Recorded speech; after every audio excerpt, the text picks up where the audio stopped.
So I have a couple things to start with. I'm going to always check and make sure that this thing doesn't crash 5 seconds into the recording. Like last week? Yeah.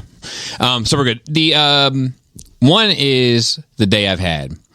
So I got off work this morning, came home, took my 3-mile walk, came back home, did a review for the 5th train bot from Takara, which is... Oh, it came out? I didn't even know. Yeah, so we got one more. We got one more left to go. 6 of them. Yeah. Wow, is this the longest official combiner that anyone's ever released? Well, so, I mean, for Takara, it's the first. Well, true. What have been longest? Okay, how long's it been?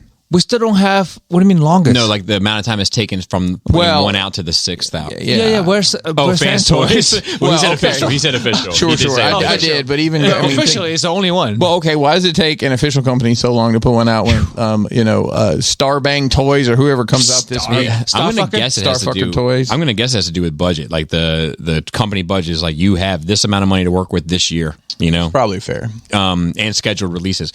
But got that done... And then, which is basically a triple changer for all intents and purposes. And then while it was exporting, I went and took a shower because I needed to do that. And there's a lot of flex button opportunities here. Then put the dog in a crate and came downstairs, hopped on a Skype call to do Shop Talk episode for Patreon. That was from 12 to 2. Got off there at 2:15, went a little over. And then watched all the trailers so that I could have an opinion on them for today's episode. Then we just did a top 5 conversation, and then we're doing a nerd rage, and then I'm getting drunk. Yeah, and listening to music, which is two of my favorite things. It's amazing. Next to getting my dick sucked. Wow, you can do all 3 at the same time. I'm hoping. That's like we call that the triple play here. Well, you get multiple things you like at the damn same time, like a blumpkin. So the second, the second, it's good in concept. Some things don't mix like ice cream and fish sticks don't go together. It's good in concept. Prove it. Ice cream and fish sticks. I tried it. It's not good. Okay. I would try Blumpkin, I've tried it. It's also not good. Yeah, I can't say it's not good. In concept. Getting your dick sucked can only be so bad, but I'd rather it without shitting. Yeah, I'm private about all that. What if you're really, really constipated and you're like, oh, I'm going to I don't think it will help. I'm going to know it won't. It makes it worse. It makes you clench up. And that's the whole point. The other thing that I have to offer is my love is all I have to give, Bobby. Is some dumbass shit that happened on my YouTube channel today. What else is in there? Comments? So yes, of course. So I put up a review of RoboSense Buzz Lightyear today. Oh man, is that a shout out to Robert D? Yes. Okay. I just assumed, because I know he's got Robeson and him are like, yes, they're like peas and carrots. So he bought that by accident, thinking it was a different Robeson product, and then that deserves the flex. He's just pressing buttons, man. Yeah, he's just check out now. Check out now. That being said, reviewed it, put it up, and I have all sorts of people on there telling me that, and this is a refresher for some Patreon folks, but that this review sucks, this figure sucks, and Disney sucks because Tim Allen's voice is not being used. But Tim Allen's voice wasn't used for the Buzz Lightyear movie, which is what the license is from to make this product. Right. So it was never on the table. If you thought otherwise... I also was mad that Morgan Freeman didn't do the voice. Right? That makes as much sense, right? It was just never on the table. Like, and you're a fucking moron if you would have expected differently. Now, if this was a Toy Story Buzz Lightyear, right, that's different. Story, yeah. License is different. Everything is different. This is meant to go along with the fucking other thing. Now, you can have your opinion about the voice for the other thing, and that's valid, right? But that has nothing to do with the choices they made for this figure. They made the only choice they could for this figure, independent of how you feel about it. Well, I mean, it isn't like Disney's like, oh, hey, what license do you want? They said, no, this is the license we're offering. It's from the movie. Yeah. Take it or leave it. Yeah. What is weird on the same topic is that I'm not sure if it's Fortnite or Call of Duty. One of those games that license all kinds of other things has Homelander in it, like the actor, as the character, but not his voice. I haven't seen it, but they've announced it, and it's fucked up to me. Yeah, in concept. Yeah, because you gotta like how are you gonna have someone's like literal face, and not their voice. I don't know if it's a licensing issue. I'm sure it's a money issue where they're like it's also they own his face but not his voice. It's also a profit of the face. Yes, because it is different. Issue. It's gonna be profit of the voiceless. Soon. I think there's only one voice that's owned, and that's Morgan Freeman. No, I think it's James Earl Jones. James Earl Jones Vader voice. He's licensed the rights to his voice. So. Yeah, it's very smart. Yeah, I mean his family will eat forever. Yeah, his family will eat forever because Vader's never going away. Like the clumps. The Christmas with Norbit. Yeah.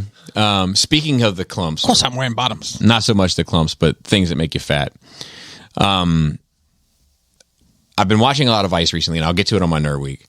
But one of the things that I learned in a Vice article, because I went down a rabbit hole with something else, was about the history of fucking Pop-Tarts. I love me some Pop-Tarts. So the only reason why I read it is because I fucking hate Pop-Tarts. And in my head, I was going close to strudels, and I was going to see if I could villainize it somehow. Honestly, that was my intention. I was on some hater shit. I was on some Drake and Pop-Tarts. I'm on some hater shit. Look on my face. That's wild. Bewilderment. So my mom one time. I hate tomatoes. Okay. I knew that. Yeah. I was waiting on that M word to tie in your hatred for Pop-Tarts. Just for the listeners, that was M as in Mary. My mom one time said, I'm just glad I didn't spit coffee on the floor. She was supposed to take me to a birthday party. Now, my mom, you couldn't count on her for shit. But she said, you can go to this birthday party, but you got to eat this thing, so to speak. And I was like, what is it? And it was a Pop-Tart that she put in the toaster, that whole bit. Mm-hmm. I took one bite because it looked good to me. Mm-hmm. And I was like, not into it. Not for me. And she's like, well, you better eat it. If you don't eat it, you're not going. So I broke off little pieces of it and swallowed it whole. Oh my God. So to speak. Like a fucking bird. And what kind of Pop-Tart was it? Was it brand name Pop-Tart? Strawberry. With the frosting on top and everything, and you hate it? Hate it. I don't understand. I don't like fruits and vegetables in my dessert. I take the bananas out of the banana pudding. Breakfast, bro. There's no tomato. There's no fucking strawberry in that strawberry all right, so jam. Like, you want to eat like a... You eat pumpkin cheesecake, my friend. Yeah. Yeah. So there are like a strawberry Danish. You wouldn't eat that. Strawberry shortcake is another one of my exceptions, but they're very few. So you don't eat fruit flavored anything for the most part. Okay. Well, like no creamsicles. On behalf of Joe and I, Pop-Tarts are magical. Yeah. Because there's so many flavors. It's just like Pops. Hey, you should try the s'mores Pop-Tarts. We're coming back to that word. Pops. Pop. We're coming back to that word. No. For Pop-Tarts, we're coming back to that word. Pop Rocks. So I said to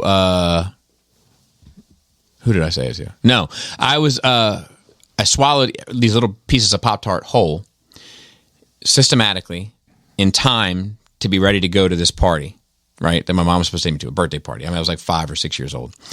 And then she was like, nah, we're not going. Took you too long to eat it. And then didn't take me to it. So I was like, man, fuck Pop-Tarts, like forever. Traumatized. Yeah. So you want some hater shit. So I was on some hater shit.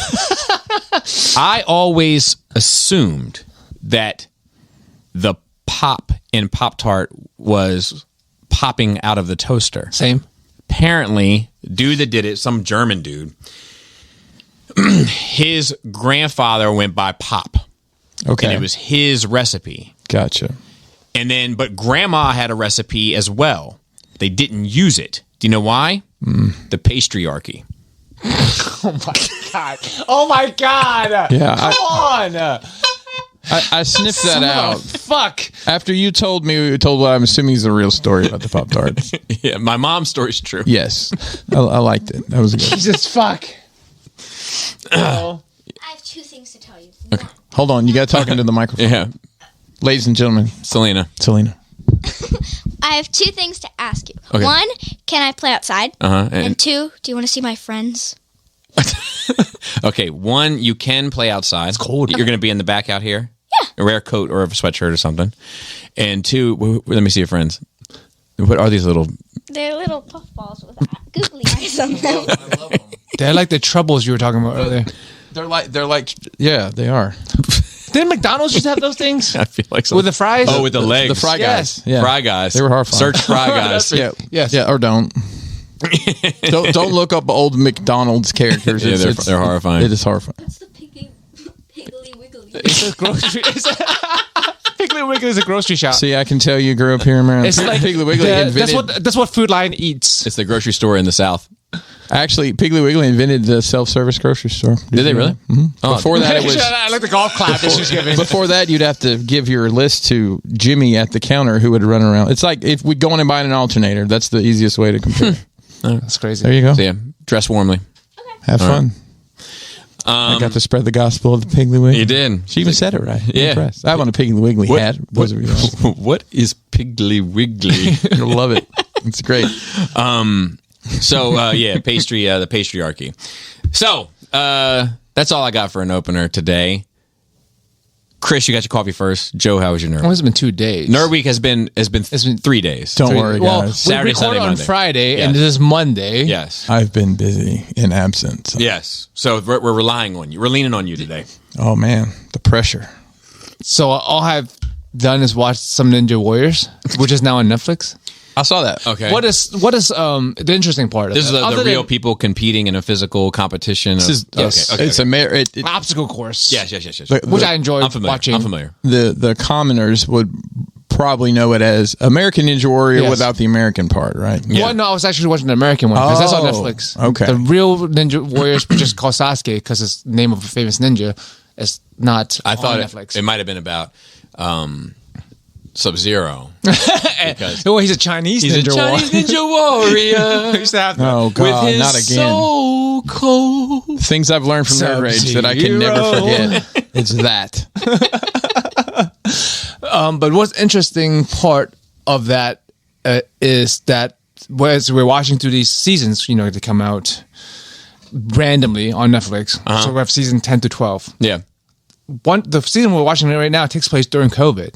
Okay. So it's very interesting to see how things were done and what people were saying and staying safe and social distancing and yeah. the state. So they had the whole stadium, but there was nobody there. Yeah. It was just obstacle course with the one person, not even crew around, and then them playing. If you fall, you're on your own. We cannot save you. And they were playing crowd cheering noises without actual crowd. Oh, there. so it was like pro wrestling during COVID too. Yeah. Yeah, it's just an interesting time. It's not that long ago, but it does seem like very long ago because things have.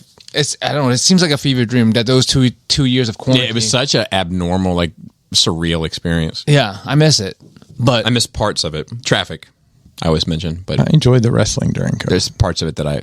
you have fucking 24 hours of fucking wrestling per 8 hours now.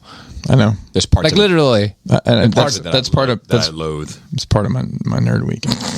But yeah, it's interesting, and people downplay it now, or it's no big deal because now it is, right? And I'm still giving vaccines and shit, but there was a time when that was very bad. Yeah. I think people forget that, and I don't know in hindsight if they choose to forget it or they have a different kind of rose in their glasses to say, oh, it wasn't as bad as we made it out to be. But I'm like, no, it was bad. It just got better just because it got it's like going into remission in cancer. Just because you had a remission doesn't mean you didn't have cancer. Yeah. Did you say rose scented glasses? Yeah, glasses that make you smell things nicely. Yeah. Pretty neat. But that shit changed when the weather changed. That's the facts. That shit was killing motherfuckers at first. Yeah, but and then when the weather broke, the shit got better. When that shit went to that Florida COVID, you know what I mean? That's when it got better. Well, that's what that Florida preacher man ate it said. That COVID-19 was it Kenneth Copeland? He said this thing hates heat. You don't remember that? No, but somebody made Wild Times. It's right. somebody He's made right. a song like a auto-tune song of this crazy thing he said. But I love the Cardi B one, the coronavirus. It's, when that shit was anyway, it doesn't matter. But yeah, I think people don't respect it those times and what this thing was now. I just Especially now when I'm saying I'm giving vaccines or whatever, and people scoff at me. Oh, people still getting vaccines? I'm like, yeah, man. people have been getting vaccines for 55, 60 years. I mean, it's not a new thing to and get especially vaccinated. some people are susceptible. People still do get super fucking sick from COVID, man. Just because you don't and you never did. I think that I think the problem was the motherfuckers could looking back at that time, I think the biggest problem was nobody knew what the fuck was going on. Yep. Right. And they were talking like they did. Yep. Yep.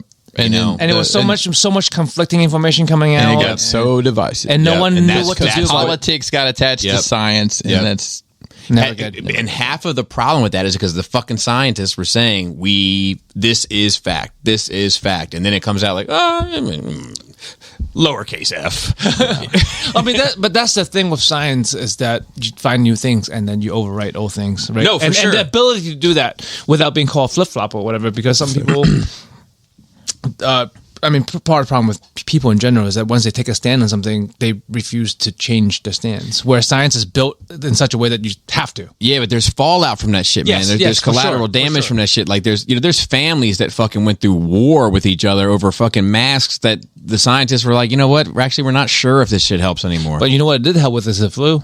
Yeah, for sure. I mean, it helped. The mask did shit. It doesn't. Yes, but it doesn't matter because ultimately it was an untrue statement. Right now, shit didn't hurt anything. No, it didn't hurt anything. Wearing a mask didn't hurt anybody.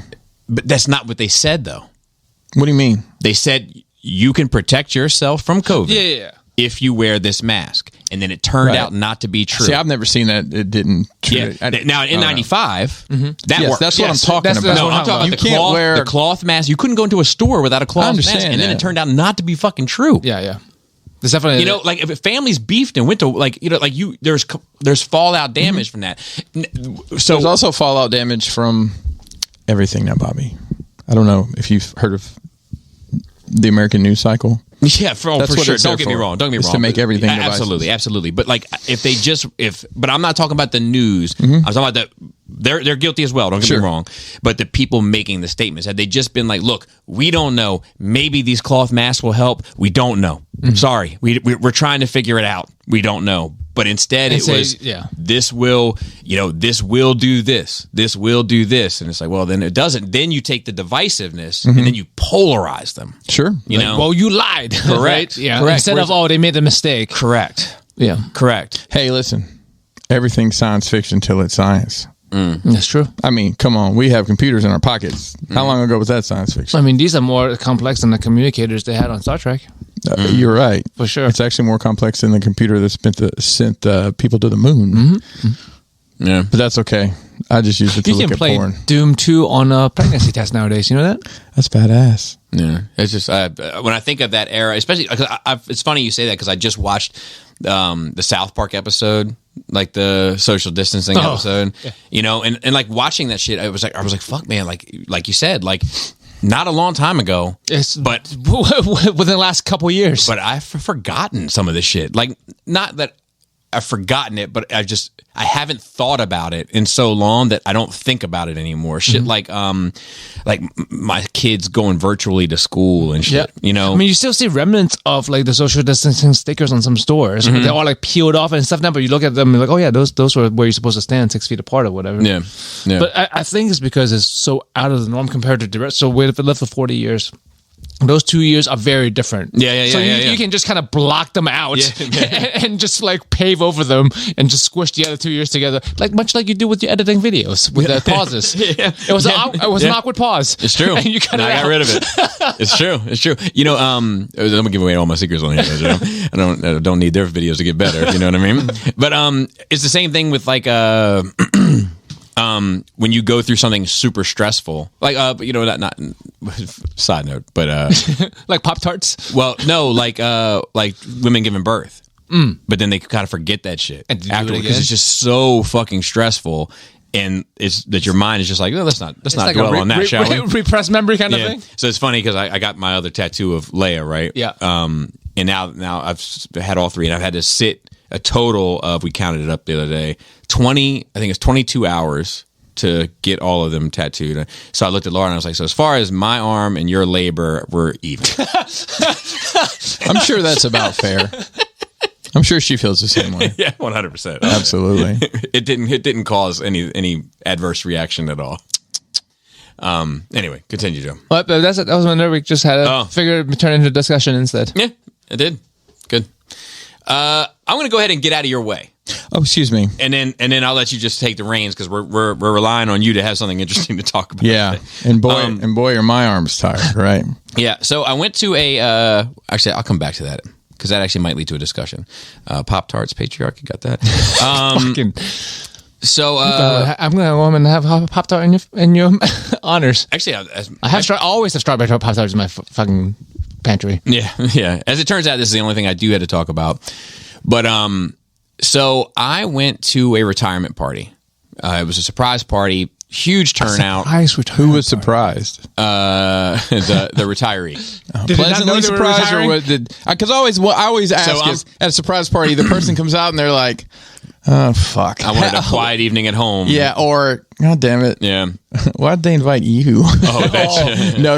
I'm. So I think that so either he knew, which is very likely, because it's hard to keep a secret, especially with the amount of people that were invited.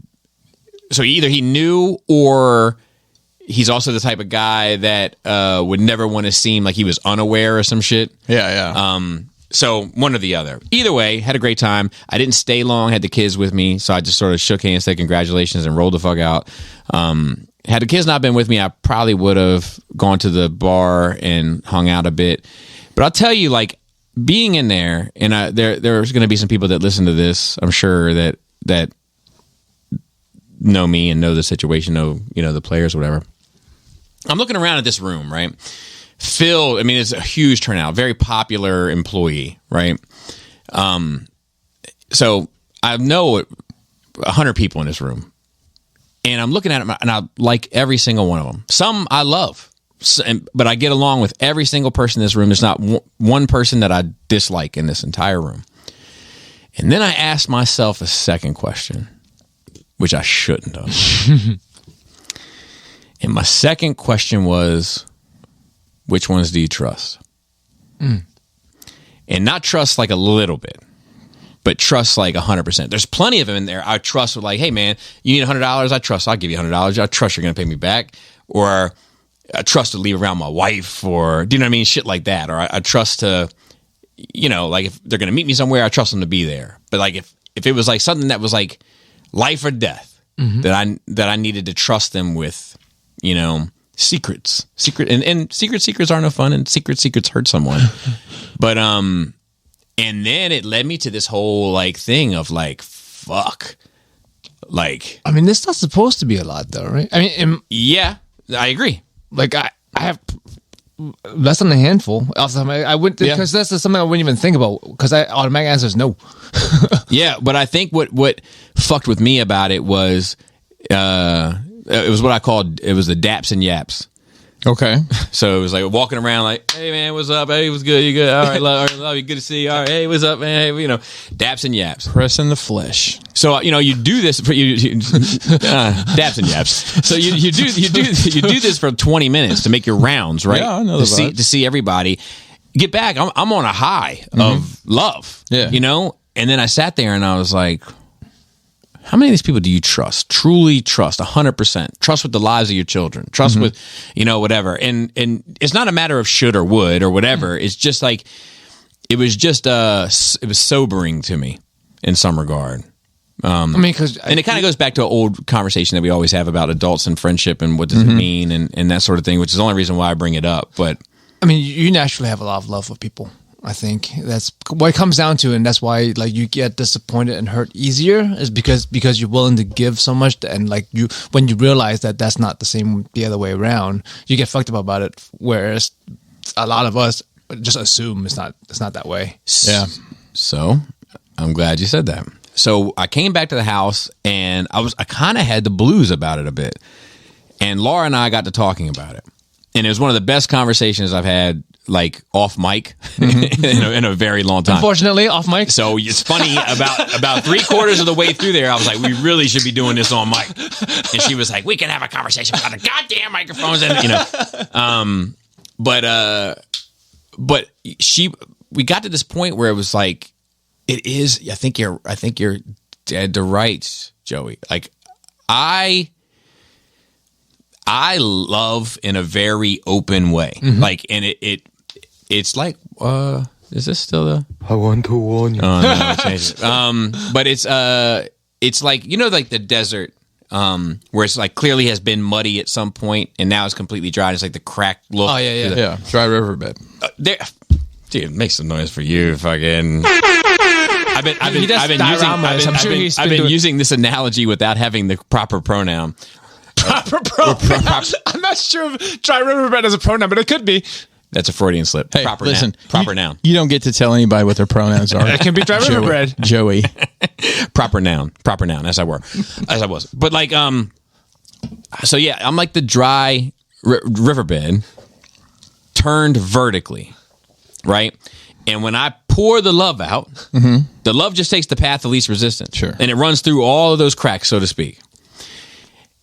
And what I've noticed is, and as we talked about it, and we're talking about past examples, running back 20 some years, my wife over time has been kind of like damming certain avenues of the cracks to funnel the water into like the path of least resistance, but channeled in a way that hopefully gives me love back.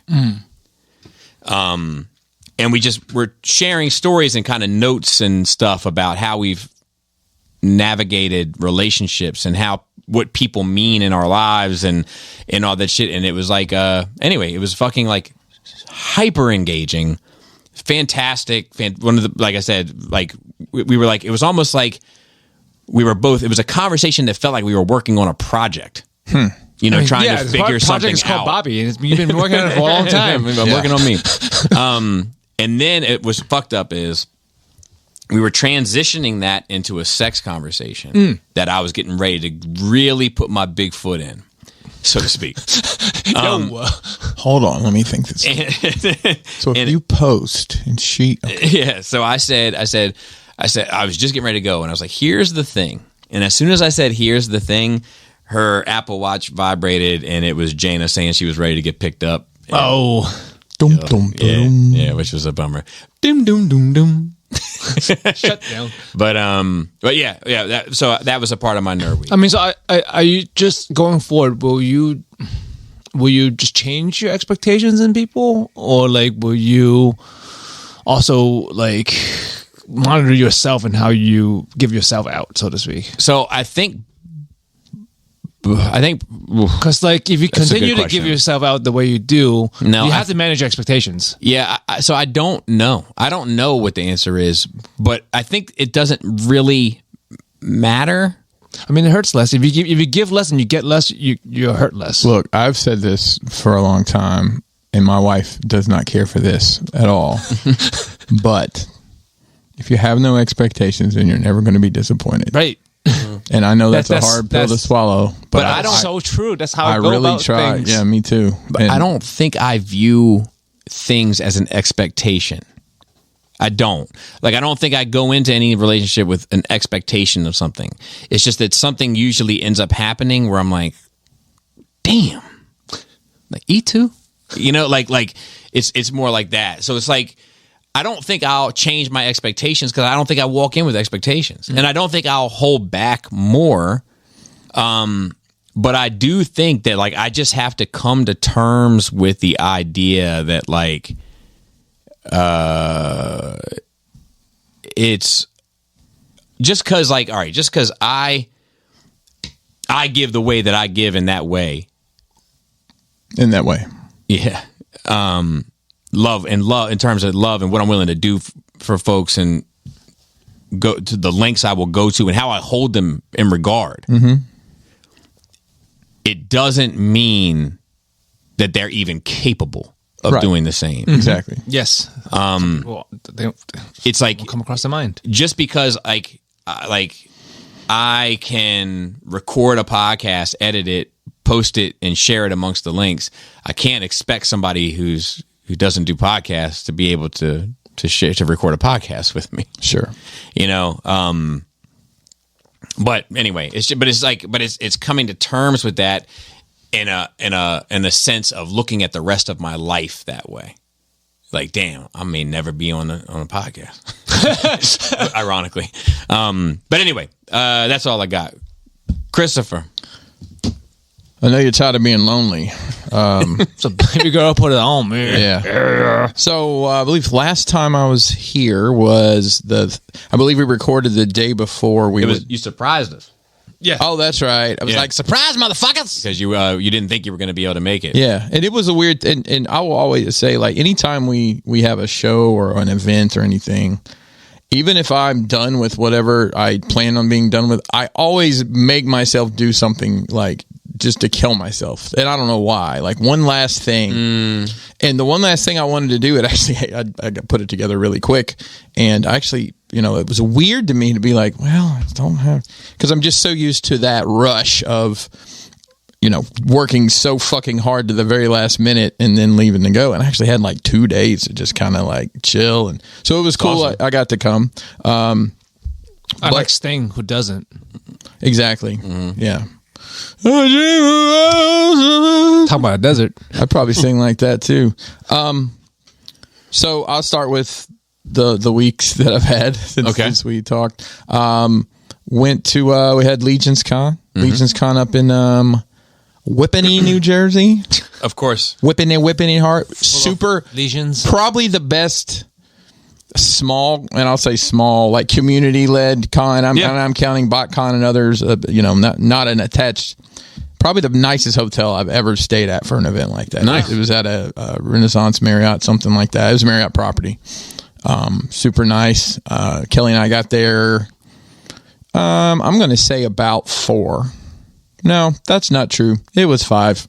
Might have been a little later. Jersey Turnpike, man. Shout out to the Jersey Turnpike. I don't see how you people deal with that every week, every day. Jersey in general. And I got plenty of the Jersey Turnpike this last couple of weeks. So I had met, I believe I mentioned on here, I'd met Brian Brink. Shout out to Brian Brink, who is quite famous via his work of late. People know who Brian Brink is. No shit. It's pretty the spreadsheet guy?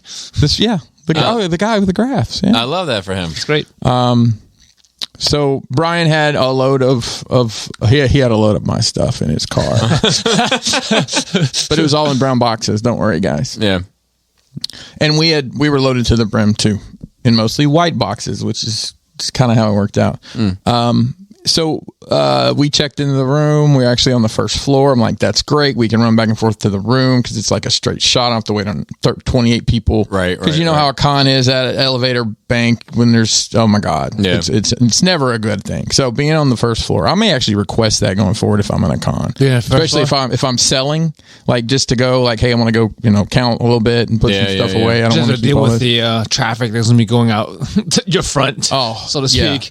Yeah. So, just so you know, the way this Legion's Con deal works, they have basically 4 days of events. They have a 4 days. How much content is there for Legions? So they have an event at their office called Intern for a Day. And I'm going to be honest with you, I'm not even really sure how you pay to do this. I know at some point in times they sell admission to it. There's a limited number of people. Basically, you tour the studio. They have a session with Eric Treadway that does all the digital sculpting, and then the painting department and every aspect of it. Yeah, and they give a bust of one of the characters. It's just a grayscale thing, and they'll paint it and stuff. It's a cool experience. I've never done it because I'm always busting my ass. I'd like to try to actually go next year. And then on Friday, they have what they call G-Con, which is just their reveals for their next wave. I don't know what the G stands for.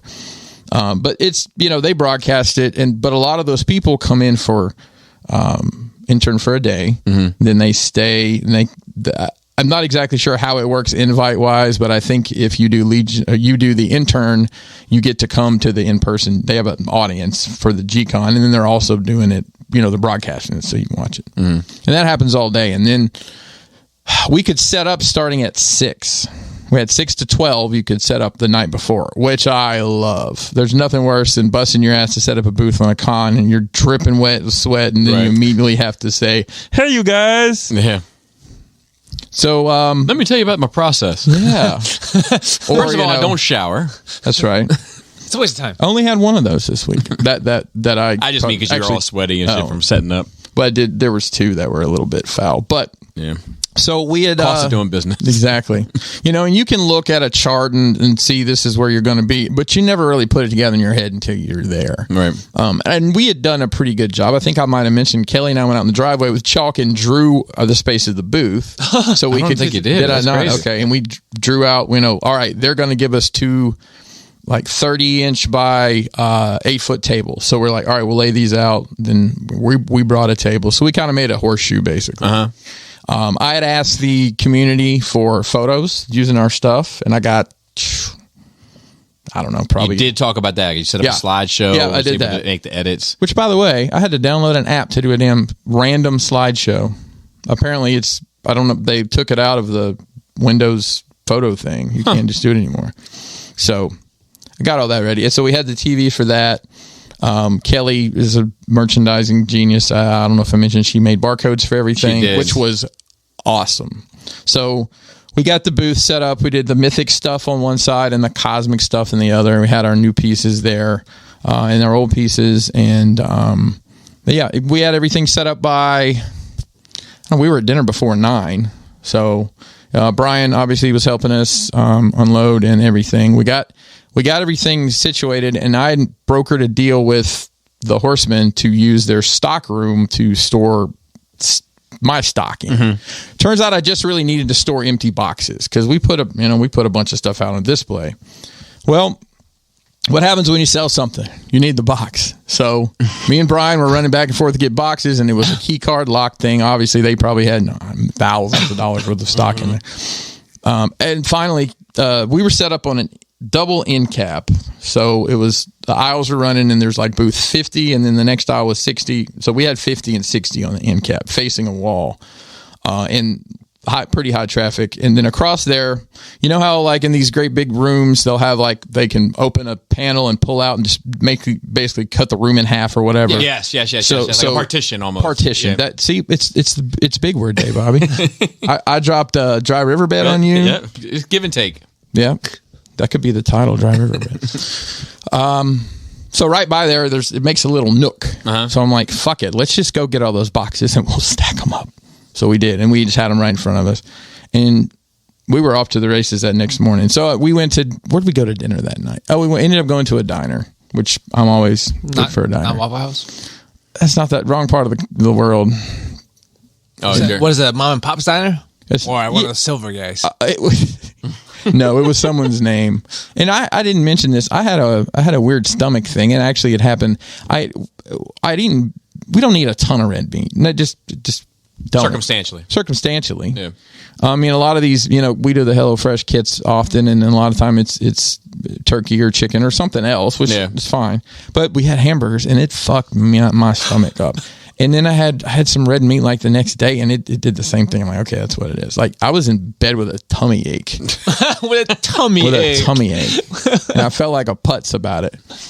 Actually, I debated on coming Thursday because my stomach hurt so bad, but I sucked it up and put on my big boy britches and did that. Yeah. So like Kelly drove up there because I'm like, I don't know. And by the time I got up there and got moving, and it kind of just left my mind. Worked itself out. So we did that, and we had to go to Walmart because, like, what did we forget? Oh, batteries, and we needed something else stupid. Just one of those little random things that you forget. So next morning we get in there and set stuff up, and I got to see a lot of people I hadn't seen. CJism does the soft goods. I don't know if you know his name. Yeah. I'd met CJ one time before when I was up in Toronto for work years ago, but it was great seeing him. He and I talked a good bit. He was there, setting up a lot of people that I just know from this community. So that morning we get started, and we had people who customers of ours that we know that had somehow snuck in early to go ahead and tell us what they wanted. Okay, cool. Yeah, it's awesome. And so we changed Shopify's changed a lot of stuff in the background, so we had to change out. We had a new card reader, and it took about 15 minutes to get it going. So the guy who came in early, I'm like, hey, thank you for coming in early because you forced us to do this. Right. Because, man, we were off to the freaking races, dude. Nice. Those first 3 hours were so busy, it seemed like 3 days. I love that. Like, it was great. It was I love great. That. I love working a show and you just fucking are rocking. You know, like and you're so busy and you're like fielding people and you know, like I enjoy it very much. Like I needed a holster for my tape tape gun because I mean it's all I was constantly looking for it to tape boxes. Yeah. You know, we held stuff for people and it's funny because several people who bought a bunch from us last year that I hadn't heard from since bought a bunch again this year, like $1,000 worth. Wow. Whew. Yeah. So we sold out of the Kanati S1, the new kind of angled piece that Obi-Wan Kanati. I can't stand to look at anymore. There you go. Oh, maybe it's the new knockoff champ, Obi-Wan Kanati. Maybe next one I'll do OB1. A lot. I'll probably say a dozen people mention Nerd Rage to me. That's awesome. Because I wouldn't think it would land necessarily. You know what I mean? There's a crossover demographics. I wasn't sure that was a thing. The most people I've at a show I've been to, the most people that outside of right. I didn't know any of these people. That's fucking awesome. There's a guy set up right behind it, and I'm not going to say names because I don't. Because you'll forget somebody. I'm going to forget somebody. Yep. So just know, I cherish those conversations. I do have some specifics. There was a guy that was set up. Maybe. Let me back up. So power was not included. You paid extra for power. What the fuck? Baltimore does that. Well, wow. It's because they were going to not let us bring our own tables at one point. And I guess so many people wanted an extra table that they're like, okay, just bring your own tables. They ran a line across the aisle and it literally landed right in the middle of our booth. Like, fuck. But as you know, there was a vape store that went out of business recently. And from there, all their office supplies came home with us. Right. Including one of those nice rollout things that it's a cord bump. Yes. Unfortunately, that was running through the middle of our booth, but nobody tripped and died. Right. It was better than that. So there was a guy a couple booths down who had made this really cool diorama that had this vortex fountain thing in it. It's kind of hard to explain, but it was really cool. And he was like, hey, man, he had come up while I wasn't there. And Kelly's like, that guy back there is asking about using the power. I'm like, which guy? And he comes over and is talking to me, blah, blah, blah. I didn't know any power. This thing needs power. I'm like, let me see where I'm at, dude. If I have a plug, I'll let you bum. But I don't know yet. I got to get everything set up. Because we had lights and light boards everywhere. It was lit up like freaking 4th of July, man. It was very, very loud and you didn't miss it. And, of course, the TV going, and I had to plug a computer in on the TV.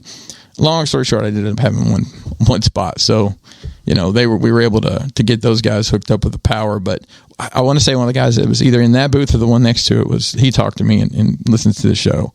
I might have mentioned one time before that someone at work had sniffed me out. Well, lo and behold, the stalking continues. I say that as a joke, and they know that. But that person was there and had a friend that also listened. And one more in particular I want to mention. I'd run to the room real quick to get some things organized. Sure. And I had barely sat down. I took my fanny pack off. That's all. And fatigued. Kelly calls me. He's like, hey, can you come back to the booth? I'm like, sure. I just go back. Don't even do what I was doing. And there's a gentleman there who wanted to meet me. That's a fan from Nerd Rage, who tells me he came to meet me. That's why he's there. What? I'm like, nah, man, don't say that. I see those toys in your hand. That's why you're here. Right. Just happenstance. So, we chopped it up for quite a little bit. It's humbling, man. We broached the question on here ourselves a couple weeks ago. Why do you do this? Yeah. And man, some of the things people tell you, like how much it means to them and like what you help them get through. And it's part of my week. I can't wait for Mondays or Thursdays or whatever. Yeah. Should be Mondays. It's wild every time. Mondays for Patreon. We've been doing this for years and we get those here and there, but it's still, because we do this in a vacuum. Yeah. Like it's just the three of us. It still like doesn't occur to me how many people listens or thinks too deeply about the show. Yeah. I mean, there's I don't know, probably 4 or 5 specific Legions podcasts now. So, you know, and of course they have their own followings, and they had one of the groups, they have a Patreon. They did a recording there as part of their Patreon thing and different stuff. But, you know, I don't even think about, how do I say this? I come here and I do this, but I don't think about it. Yes. It's just something we do. Yeah, right? exactly. So even people coming up talking to me about Nerd Rage, you know, and especially if they're asking about specifics, or like, dude, when you said this, I'm like, I have no idea what I said. Yeah. Especially with the way we record 1 week in advance. Like by the time somebody listens and asks a question, I'm like, I don't know what you're talking about, man. I never know. Yeah. So we let's see. I'm trying to think of any other things. There's a show on channel on YouTube. It used to be called Toy Galaxy. Now it's called. Yeah, I'm familiar. I think it's called Secret Galaxy. Dan Larson's the guy who runs it. I had met Dan at the last Toy Fair before the pandemic. Just, you know, he was there and I was there because I'd done the stuff for Mezco. And just, hey, how you doing? So he was there again. I ended up spending like 30 minutes. He gives out our booth for like 30, 45 minutes, just talking. Yeah. You know, and I didn't realize it was that long because we were just talking about business and toys and, you know, shop, Patreon. I'm talking shop, you know, and just, you know, I was asking him some questions like, is this your job? And he's like, yeah, it's what we do for a living now. It's, you gave up the 9 to 5. That's crazy. It's just always interesting to talk to people that are in the community like that and just kind of get their perspective. But super nice guy, super humble. I mean, there were probably 5 or 6 people that came up to him while we were talking and, you know, get a picture. Hung out with The Amazing a bit. Always a great guy. Love seeing him. He's helped us out a lot, you know, featuring our stuff, still does to this day. And it's the same thing with him, you know, people like, can I get a picture? Can I get a picture? Yeah, sure. Okay. We're not talking. It's part of it. I get it. But just that, I know, it's just, that tiny bit of celebrity is just like, I was telling Kelly, I'm like, I don't feel like I don't just belong in that space. Why are you? It makes me extremely uncomfortable. But I appreciate it. Don't get me wrong. And if you want to come up and talk to me, please do. But just know that I'm just like, oh gosh. Yeah, it just made.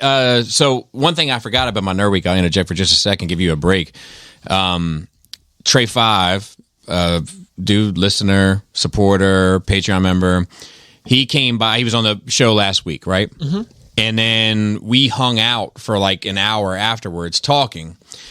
And forgive me, dude, if I'm putting out business you don't want out there, but I'll stay away from specifics. But like, you know, he had said stuff like, man, he's like, these podcasts and the kind of dialogue and discussion has helped me kind of rediscover who I am.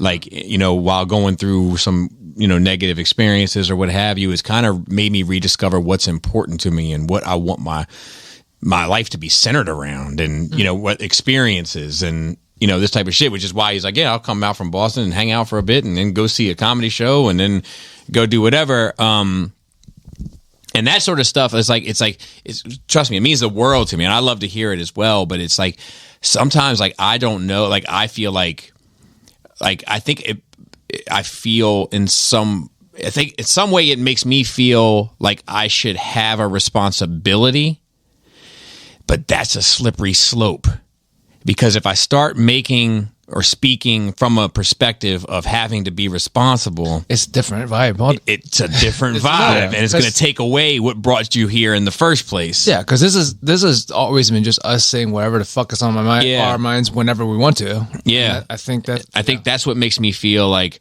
oh fuck, like listen, man, just have a good time. Don't follow my words of wisdom. Don't take it too seriously. Sometimes I do feel like, although I'm grateful that it helped him. Yeah. Don't get me wrong. And there's been other. I mean, you know, Matt H has mentioned before, like when he was laid up, like you know, all that shit. I carry all that shit with me, but sometimes it makes me feel. I think it makes me feel concerned about the consequence of my words or the things that I put my name behind or whatever. Like. I don't think you should be, because that's genuine. Like whatever, like because you're not saying anything other than the fact that's how you feel, and that's what you've always not advertised, but put yourself out. Like this is just what I think about it, right? So like how people take it is on them at that point, right? You're not responsible for, because you're not telling people what to do, what to say, what to think, or what is right and wrong. No, you're just telling them what you think. Correct. And I think that's I think that's a fair. Just like we were talking about COVID earlier, the scientists guys, like, they should have been like, we think this is what we think. Yeah, exactly. It makes all the difference. Yeah, it makes a difference. Yeah, like how you present the information. Agreed. Anyway. So hope you like to get a glass of water or something, man. Oh, I'm good. I got Joe dude me. Wait a minute. That's always a funny text to see come across the screen. Joe, will you do me? Joe, can you do me? It's always a pleasure. Nice. I love it. By that we mean providing a Mountain Dew beverage. That's fair. So, Saturday night, I got Gorted. Gort came on Saturday afternoon-ish. Hung out for a while, brought us coffee, which was crucial. I will say this, the strange way this was. So this was it was a Marriott property, which I'd say is a level up from your typical Hampton Holiday Inn kind of thing. Holiday Inn. So it's breakfast time, and I just want some coffee, right? Sure. I don't really eat breakfast much anymore for breakfast. That I don't eat in the morning, I should say. Right. But I'll fuck up some eggs whenever else I can get them, right? So, I'm like, I just want some coffee. And they've got this, I thought they were setting up like if there's a conference you're at and, all right, it's a 9:30 break. We got some pastries and donuts outside here and a coffee, I don't know. Corporate, that's how things work. Like, right. If there's 60 of us here, they're going to have a breakfast out, they'll have a snack, whatever. So there's these carts like that set up. And lo and behold, they've set up a goddamn bodega in the lobby. This is what the restaurant, the hotel has done. They've got, a cart with coffee on it. It's nothing fancy. It's just, drums of hot coffee and pastries. And I think they've got some sandwiches, breakfast sandwiches and stuff. And it's only cash. It's such a weird thing. It's like they've bid out these set up shop. Yeah, right in the lobby and they did it both mornings. It's very strange. Coffee was $2. I did drink about $4 worth of that coffee, and then Gort got me coffee later, and then I drank Gatorade the rest of the day. I really was craving lemon lime Gatorade. That is crazy. It's probably good because electrolytes. It's got what plants eat. Gort at the Halloween party bought lights and wires box. He showed me. It's funny. That guy. I just want to say one thing because I feel like I didn't finish it with the last bit. Is that it's not the appreciation bit like that? I actually I feed off of that. Like I feed off of the hey, I appreciate what you do because it does make me feel like it has value and so it's not that stuff. That stuff means the world to me and I carry it forward. And it's the stuff. It's the compliment stuff. Because I'm not good at taking compliments, so it's like that's I don't. When they're like, "Oh, you're the best," I'm like, "I'm not." Trust me, I'm not. Or your videos are so good. I'm like, they're okay. It's like my initial reaction is just to fucking shit on myself. Yeah. I'm glad you enjoy it. Is the answer? Yeah. Anyway, I just want to clarify that because I don't feel like I did. But no worries. So Gort's there, right? Mm-hmm. And I have to tell a little backstory. So we went to RetroCon. When was that? Beginning of September, I think. It was up close to Philly. Yeah. Really cool show. Never been. Recommended if you're in the market to buy some toys because they had a lot of them there. So dinner. We were trying to organize X amount of people to go eat. And Gort says that they had gone to this place, this bar that had food after the Cybertronic spree. It was that same week. Okay. So we're like, okay, cool, we'll go there. So we get there, and it's going to be 12 of us, and it's just a fucking local watering hole with one long table with six. It is nice. A bar. Yeah, but perfect for 12 people. Right. And do you think, yeah, exactly. Are 12 people going to be able to get food here in any sort of time? Right. Long story short, I don't know if Gort stayed. I think Gordon, he had some friends from work with him. They might have eaten there, but I went to Bonefish at night. Yeah. Long story short. Bang. So keep that story in mind. So it's getting later in the day. We didn't eat lunch, so we're like, let's just go eat an early dinner. So we, start looking around, and Kelly's looking on her phone, and I'm bebopping around. I think I'd gone around, talked to some people. She's rocking steady. Oh yeah, she's bebopping around and rocking steady. She is my wife is a sales professional when she's in her zone. No doubt. I just let her work. Mm-hmm. I take the cash if I need to, and she does the rest of it. So I come back and she's like, hey, Gort recommended this place. And I was like, well, hold on. Let's think this through, Kelly. She's like, what do you mean? I said, what happened last time Gort recommended a restaurant? She's like, oh, shit, you're right. So it turns out this is, I believe, unrelated to the city.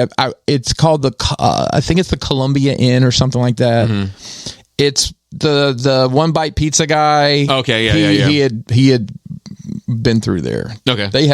We ended up going there and eating, and it was fantastic. They had just pizza. And then they had other pastas and stuff. Kelly and I just split a pizza, and they got a cheese. There's a bar pie. The guy's like, I guess he likes. Anyways, this is such a big deal, and I didn't realize that. Like the servers have the little Barstool Sports logo on their shirt with like 87.5, whatever ranking he gave this pizza. I'm like, holy shit! I didn't know it was that big of a deal. Yeah, wow. The fuck? Phenomenal pizza. That was. In a 7-day span, that was pizza number one. Okay, fair enough. There's more to this story. This sounds like a story right up my alley. Oh, it was. Let me tell you. So we go Sunday. Obviously, con Sundays are never con Saturdays. But I have noticed with this crowd, that's the day the vendors are going to come spend their money that they've made, right? So we ended up like we're packing up at the show, and it ends at 4 on Friday, or 4 on Saturday, and 3 on Sunday. Fuck, that's on Saturday. Fucking great. Yeah. Get back on the road, get home. Yeah. So, another good day of sales, not as swift, but still busy. The people who, one person, I think they spent about $1,000, and like we left at 4. That's when the show was over, and apparently they came by at like 4:30 looking for their stuff, which they were going to be there. So they ended up buying more stuff. Like, that's crazy. So we were holding stuff for people, and nice. We got 2 cars worth of shit in 1 car on the way back. So we came home with not a lot, but the stuff we have, like, hey, we have a little stock room now. We have in-stock inventory on several things. So the Mythic stuff sold really well. I was kind of surprised because it seems like nothing new, right? We've been doing the same thing for years, but people haven't seen it. If it ain't broke. Exactly. And then we opened the website up and we got a ton of orders. We had one person order $2,000 worth of shit. Sheesh. Yeah. Going to the dirty, going to Atlanta. Nice. Drove back. I listened to, Kelly and I both listen to audiobooks at the same time. So I've been listening to the Expanse books. I got through the book 7. Crazy story. The story's just bananas compared to the rest of it. It's really like sci-fi turned up 3 or 4 notches, which I'm fine with. But it eases you into it. It doesn't immediately start talking about the technical terms of whatever. So we get home. Actually, when we got done, God bless Brian Brink, such a trooper, helped us pack out. And then there's an Irish pub actually in the hotel, and we ate late lunch, early dinner there. It was fantastic. Nice. And then we headed out. So I do want to say I saw pictures from the event. I saw this setup of like all customs. It may have been Brink's pictures of themed. They were Mythic Legions themed after the Disney Robin Hood. It was fantastic. Yeah, it was fantastic. Of course you love it. It was like they had a big, because they had like big bear man and a bit, you know what I mean. But it's like they followed it over like with all like the rhinos and shit. Like like they did it. I was like, damn, good for them. I said it there, and I'll say it to anybody that this is it's a craft show for dudes. I mean, that's what this is. If you think about every booth there, I won't say every booth. Because the reason I say that is like so like Nick the toy guys, they're selling toys, right? Although he was selling some little bits and baubles as well, but everybody there is selling something that they've created in some capacity, or painted. They might in person Etsy though. So there's a guy who makes like torches for the Mythic Legion stuff, and I had a conversation with him. I'm like, look, I'm very frustrated with trying to figure this out. I don't know. I don't need to build a better mousetrap. I'm just going to buy your mousetrap. And he was like, yeah, that's, we can work together and like buy these and like, hey, you can add Carver Customs torches to your crash box. Right. Instead of me trying to figure out how to do this shit, just buy them from you or just, figure out a way to do that. Yeah, that sounds cool. Collabs. Hey, it is. You just got to figure out whose name goes first. I would say if it's just the torches, then we'll see. So I got home Sunday. I was home Monday. which I had taken 2 weeks off from work, so it was a buzzsaw getting back into it. But actually, I talked to my boss and I'm like, hey, you always want to say what fucked up while I was gone. But I even said, hey, what good things happened while I was gone? I caught him off guard a little bit.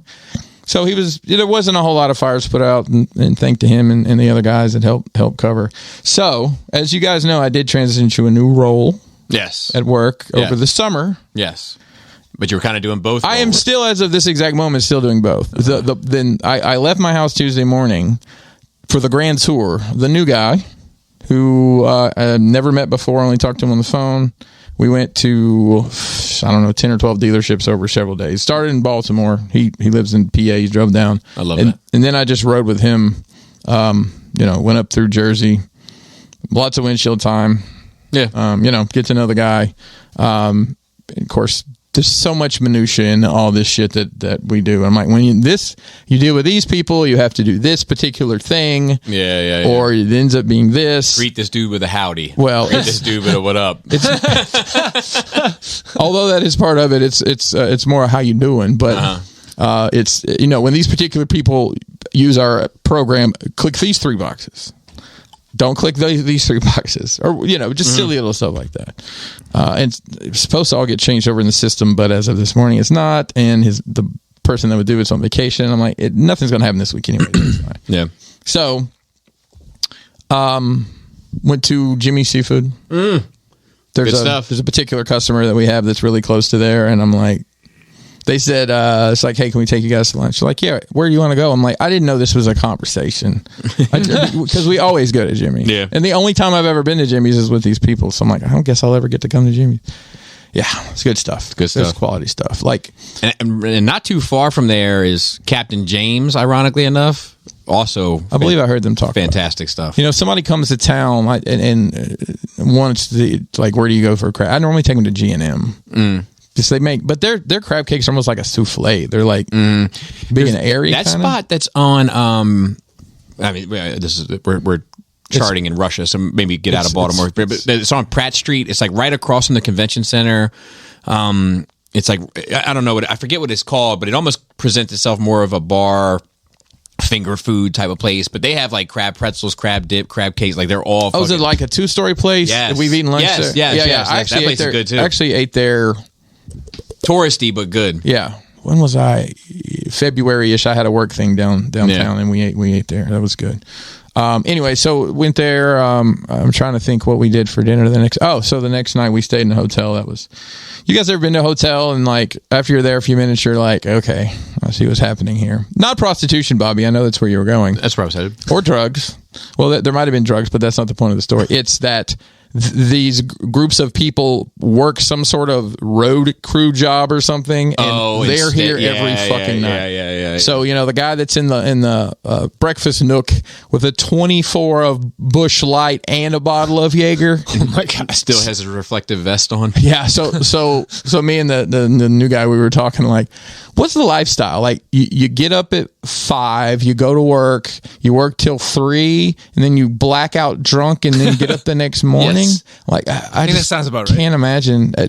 I mean, maybe at some point in my life, it's a lifestyle. So that's something. It definitely is. So that night we tried some really great Jersey cuisine because where we went to Cracker Barrel. I love Cracker Barrel.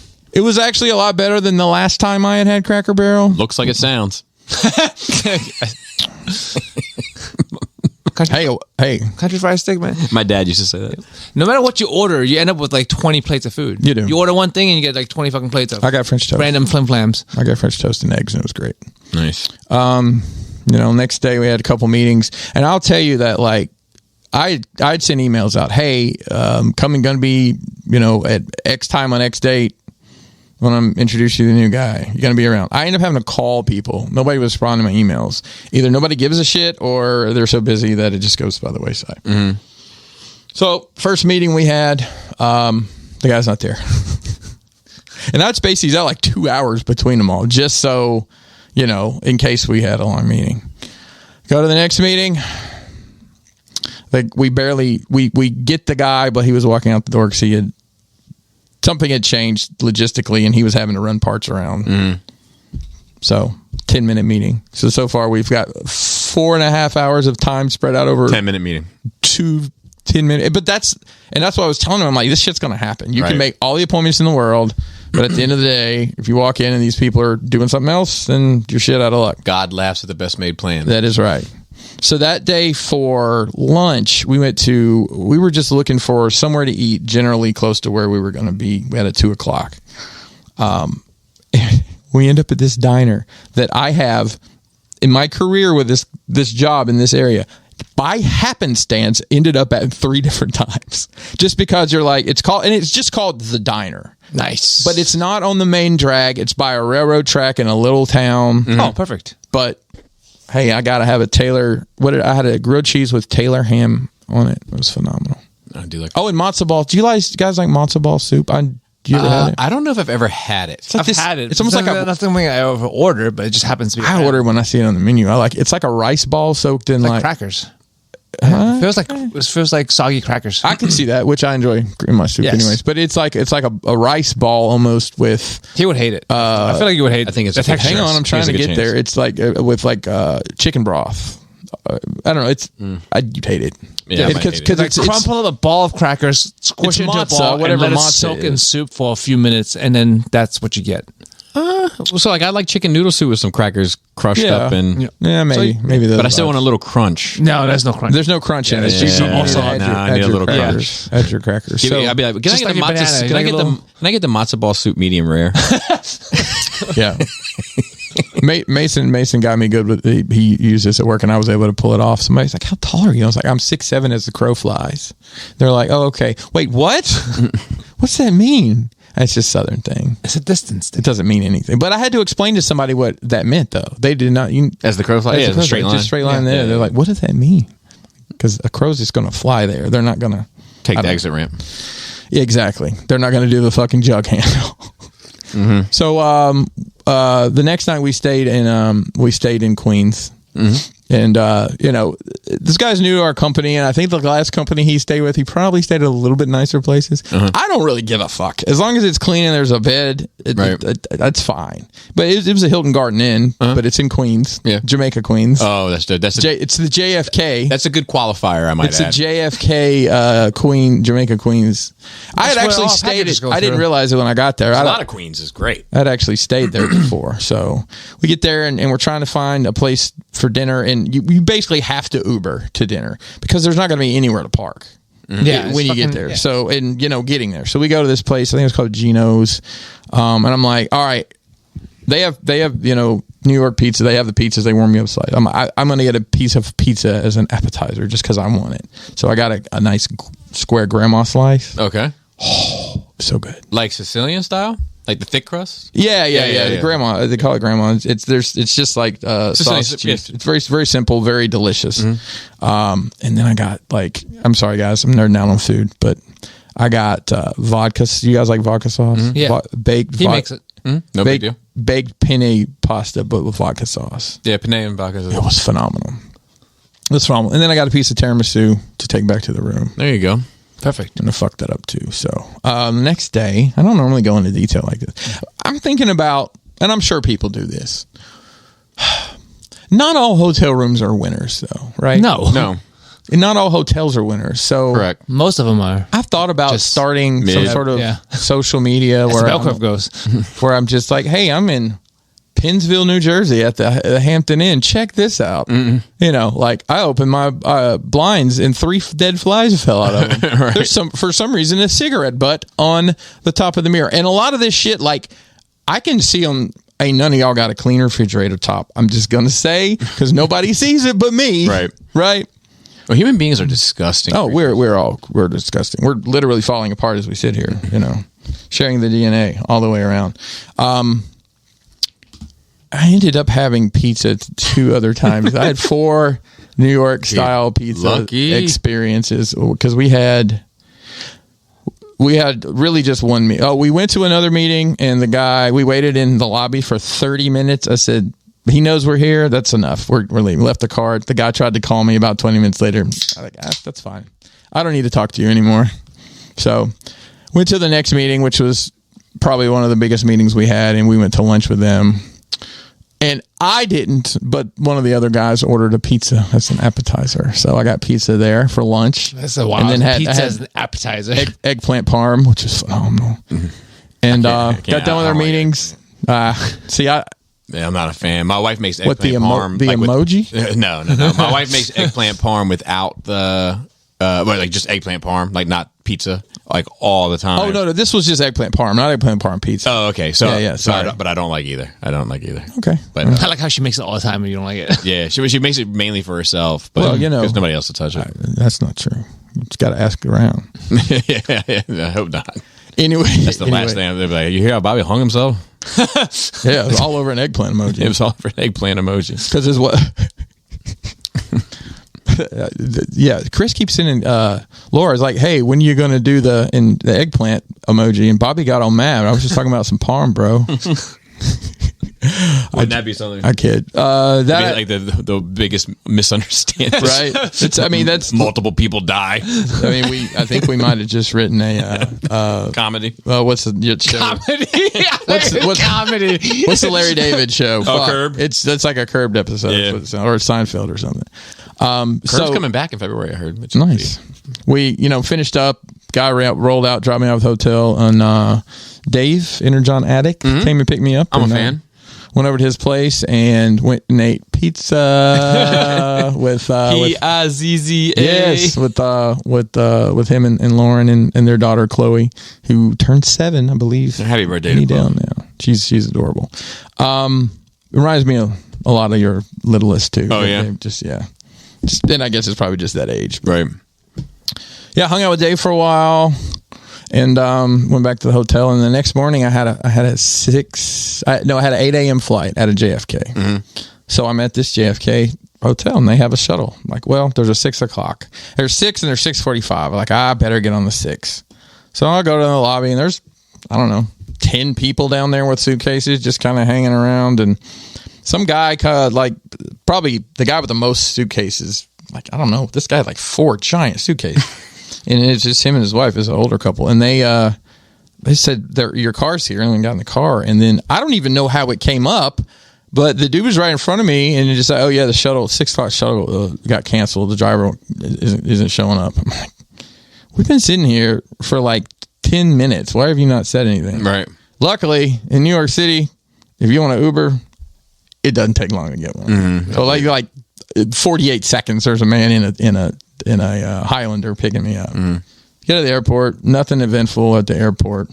Finding coffee was hard there.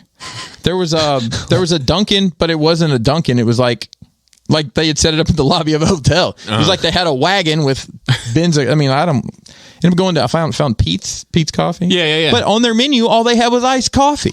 They all these different. I was like, "Do you have hot coffee?" No, yeah, I like Pete's Coffee too. I did too. That's we. It's only fancy shit, bro. You can't just get regular ass coffee. Well, anymore. I did finally get a regular ass coffee. So, and I normally don't drink coffee when I get on airplanes because the thought of me having to get up and go to the bathroom on an airplane, it's unbearable. I know if I ever do any, long haul stuff, I probably would. But this was it's only an hour to fly from JFK to BWI. And Kelly comes and picks me up because I don't have a car yet. So get home, unpack, vibe with the family a bit, have a good time. Nothing in particular. Unpack my stuff. The next morning, and I don't know why, this car thing's been driving me fucking nuts. I'm like, I've got to do something. So I've got to do something. So I wake up that morning. And I'm laying in bed before Kelly gets up, and I'm looking at lease deals. We've talked about this, leasing versus buying. Yep. It just makes sense for me to lease a car for the amount for driving over here and coming to the airport. That's really the majority. If you probably look at my GPS hits, it recommends 2 places: the airport and your house, to where you want to go. And I had driven one as a lease. No, I'm sorry, as a rental at some point in the past year. Nissan Rogue, right? It's a midsize SUV. It was. I just remember it being super roomy, like almost cavernous. The way you get in it, cavernous. Well, and for me to be able to say that says a lot. So, and the way these leases work, it's like whatever, $329 a month for this particular model number, right? Mm-hmm. It's not like anything you want is that. Lo and behold, I get to the dealership and I'm Googling. I'm like, all right, they have the one I want, the one that qualifies for this deal, and they have it in the color I want. Let's go to this particular dealer. Strangely enough, we go to Ellicott City again to buy a car. We bought 2 cars in Ellicott City. That is crazy. I think it's just because there's a lot of dealerships there. And I'll tell you, the dealerships in Frederick were pretty much trash. Like either they're torn to shit apart or they just don't have anything. So we go and look at, they have it's a base model. Don't get me wrong. It doesn't have nary a bell nor whistle. I mean, it's got doors, it's got windows, Bobby. They all roll up and down. I think I actually haven't tested them. Power windows. I don't think they make crank windows. No, they're. I think. I was a little concerned because it only had 4. It's only a 4-speaker stereo. I'm like, all right, but it's not going to shake anybody's windows. But you can tell when someone's laid the 808 in. Long story short, and I wanted this to be a quick experience. I really did. Yeah, but, I hear you.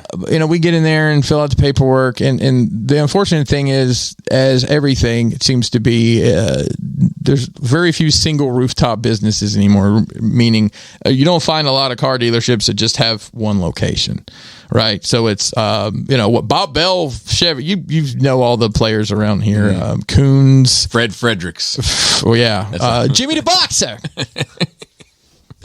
Anyways, this particular dealer had recently been bought by another dealer group, and they did not actually have the car in the premises because their inventory shows the entire chain. Oh my God, sucks. But that's dumb. He did go get it, and by the time we got done with finance, I paid money on a car I hadn't actually seen yet. But he gets it, and they're like, "All right, we got to detail it." I'm like, "Really?" I don't look at it. I don't know. It's not really that dirty because I was ready to be done. Right. He's like, well, we got to do that, and I got to put in the floor mats and all. He's like, it had all the stickers on it. I'm like, okay, fine. We go get lunch, and somehow I found the worst Mexican restaurant in Ellicott City. It was awful. Ellicott City's Korean food. No, it was called. I didn't even. Yeah, that's true. Probably should have done Little that. Korea. Yeah, it is, but it was called Mi Casa. But there's Sukasa. Well, maybe if it had been Sukasa. And it just was, I don't know. It wasn't good. Like the rice, it tasted like they had gotten some of those Uncle Ben's rices, like, warm up bag. And 45 seconds. And I had never. Uncle Ben's not even Mexican. I know. I never. Hard to tell nowadays. I'd never seen this before. Just because he's not on the bag. Just because he's not on the bag. It would be Uncle Benito. Come on. I mean, they have Spanish rice and Uncle Ben. I know. You know what? We're going to stop all the Uncle Ben slander. The fucking garlic butter Uncle Ben's rice is slamming. Listen, there's nothing wrong with that. We eat plenty of that. I'm just saying that listen, this rice needed to be more orange. I'm just going to say that. Right? This was not the style of rice that I'm used to, that I deserve when I order food. And I'd never had this happen before. And talking about food a lot, I hope we got something good going for dinner because I'm working myself into a frenzy. They serve black beans and refried beans on the same plate. I've never seen that before in my life. Like, y'all must be from part of Mexico I've never heard of because nothing was good. One or the other at Chipotle. Yeah. Anyways, we ate this meal and ate at it. Can you go out to eat for less than $50 anymore? Like 2 adults, like to a sit-down restaurant. I mean, I don't know how it's challenging. Lunch, I think I can do it for lunch, not for dinner. Maybe. I think. If you go to order a lot, so it's never a small. It's never been a small bill for me when I go out to eat. Well, sure, no. So I don't know how little can you buy something for? Yeah. So Happy Meal as a Happy Meal still like fucking under $10. You gotta go to Costco to get that little taco tray with the cilantro in it. Hey, actually, I've done that several times. It's fucking good as shit. Oh, I'm talking about Happy Meals. Sorry. Both. Yeah, trust me, I know what I'm talking about. I'm sure whatever you're talking about is delicious. But, slamming. But anybody can order a Happy Meal. They don't. Also, anybody can. I had to order a bunch of Happy Meal for Cody a couple years ago. Anybody else? I believe that. You can also order the 55 and over meals, and they're not going to ask. Because it's DoorDash. Because after that day, we ended up doing IHOP DoorDash. Is IHOP good after 3 minutes after it's been cooked? It's good. Yeah, I was fine with it. IHOP is not actually Kelly ate her pancakes today. My first choice. I will say that I don't think I've been to IHOP since I moved out here because we have one. I know, but that delivers.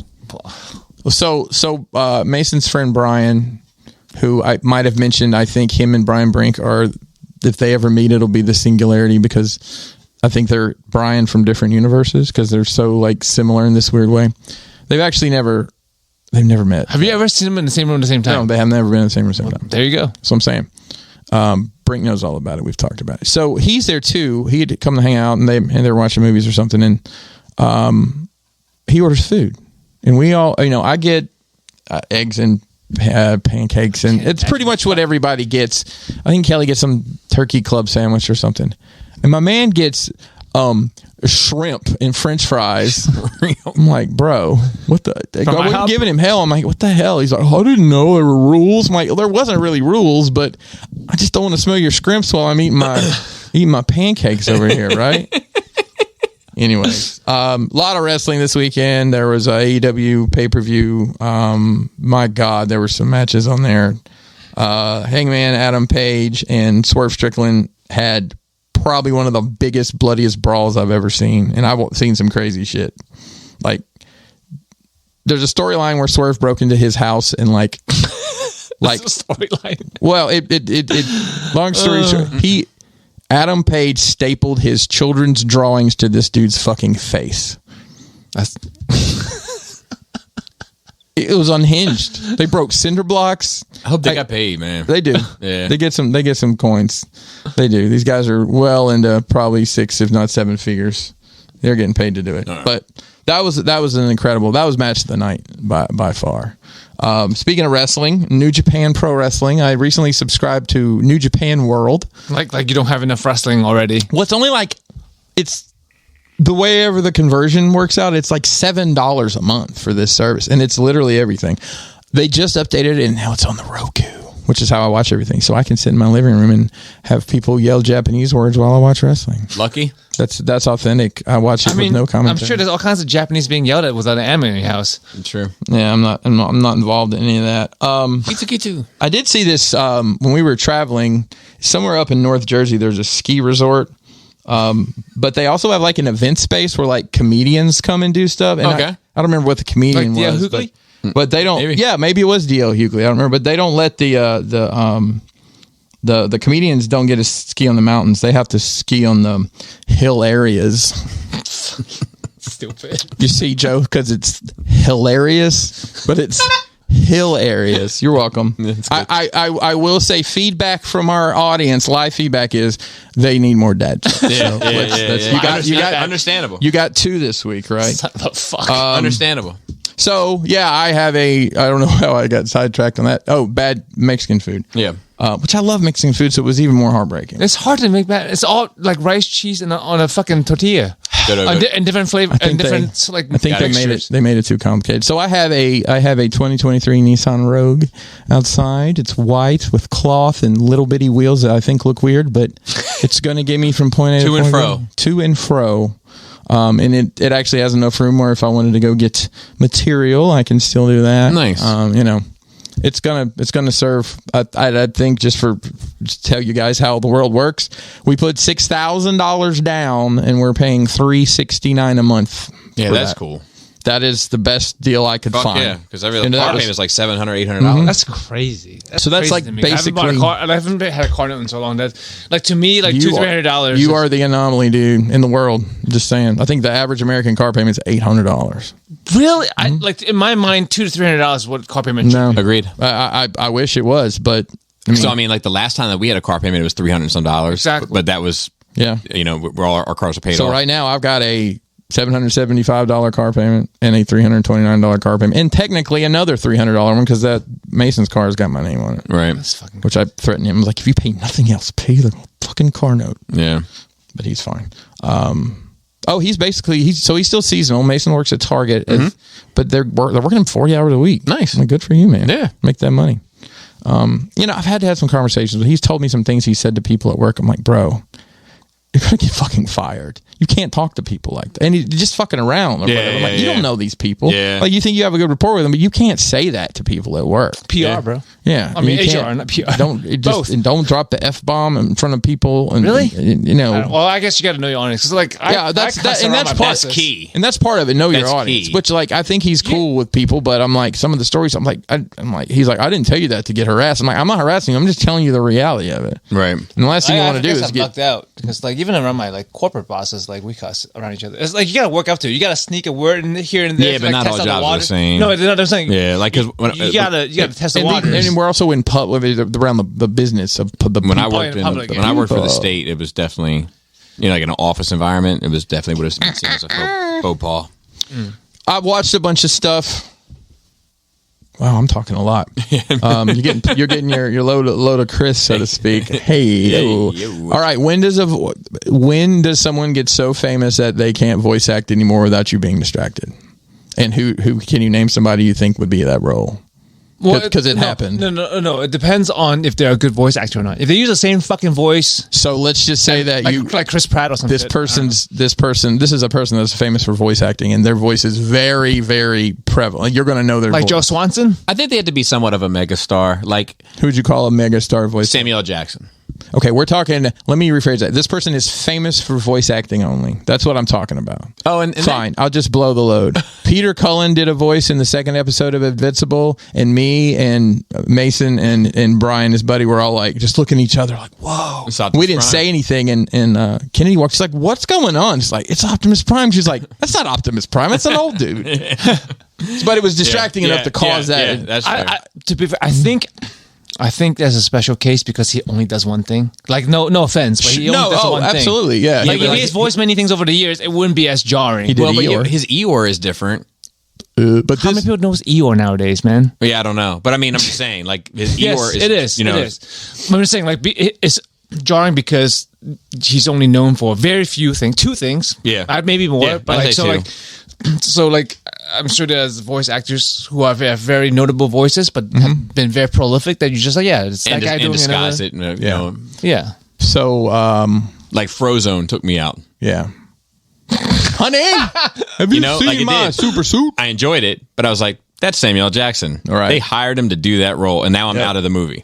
Yep.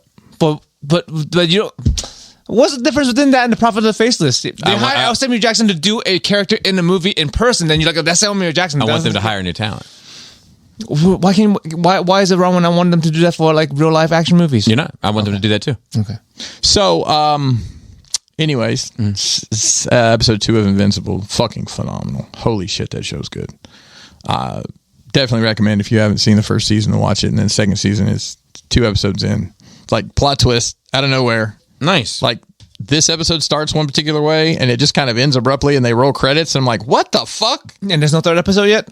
No, not yet. But hold on. You'll love this. It's like 20 minutes into an hour episode where they do that because it just like tells this like side story kind of, and then if you see it, it makes sense. But it's almost like, what the fuck? Why did they do that? It's kind of jarring. I don't think I had finished Low Key last time I was here. No, we finished up Low Key. What do you think about it?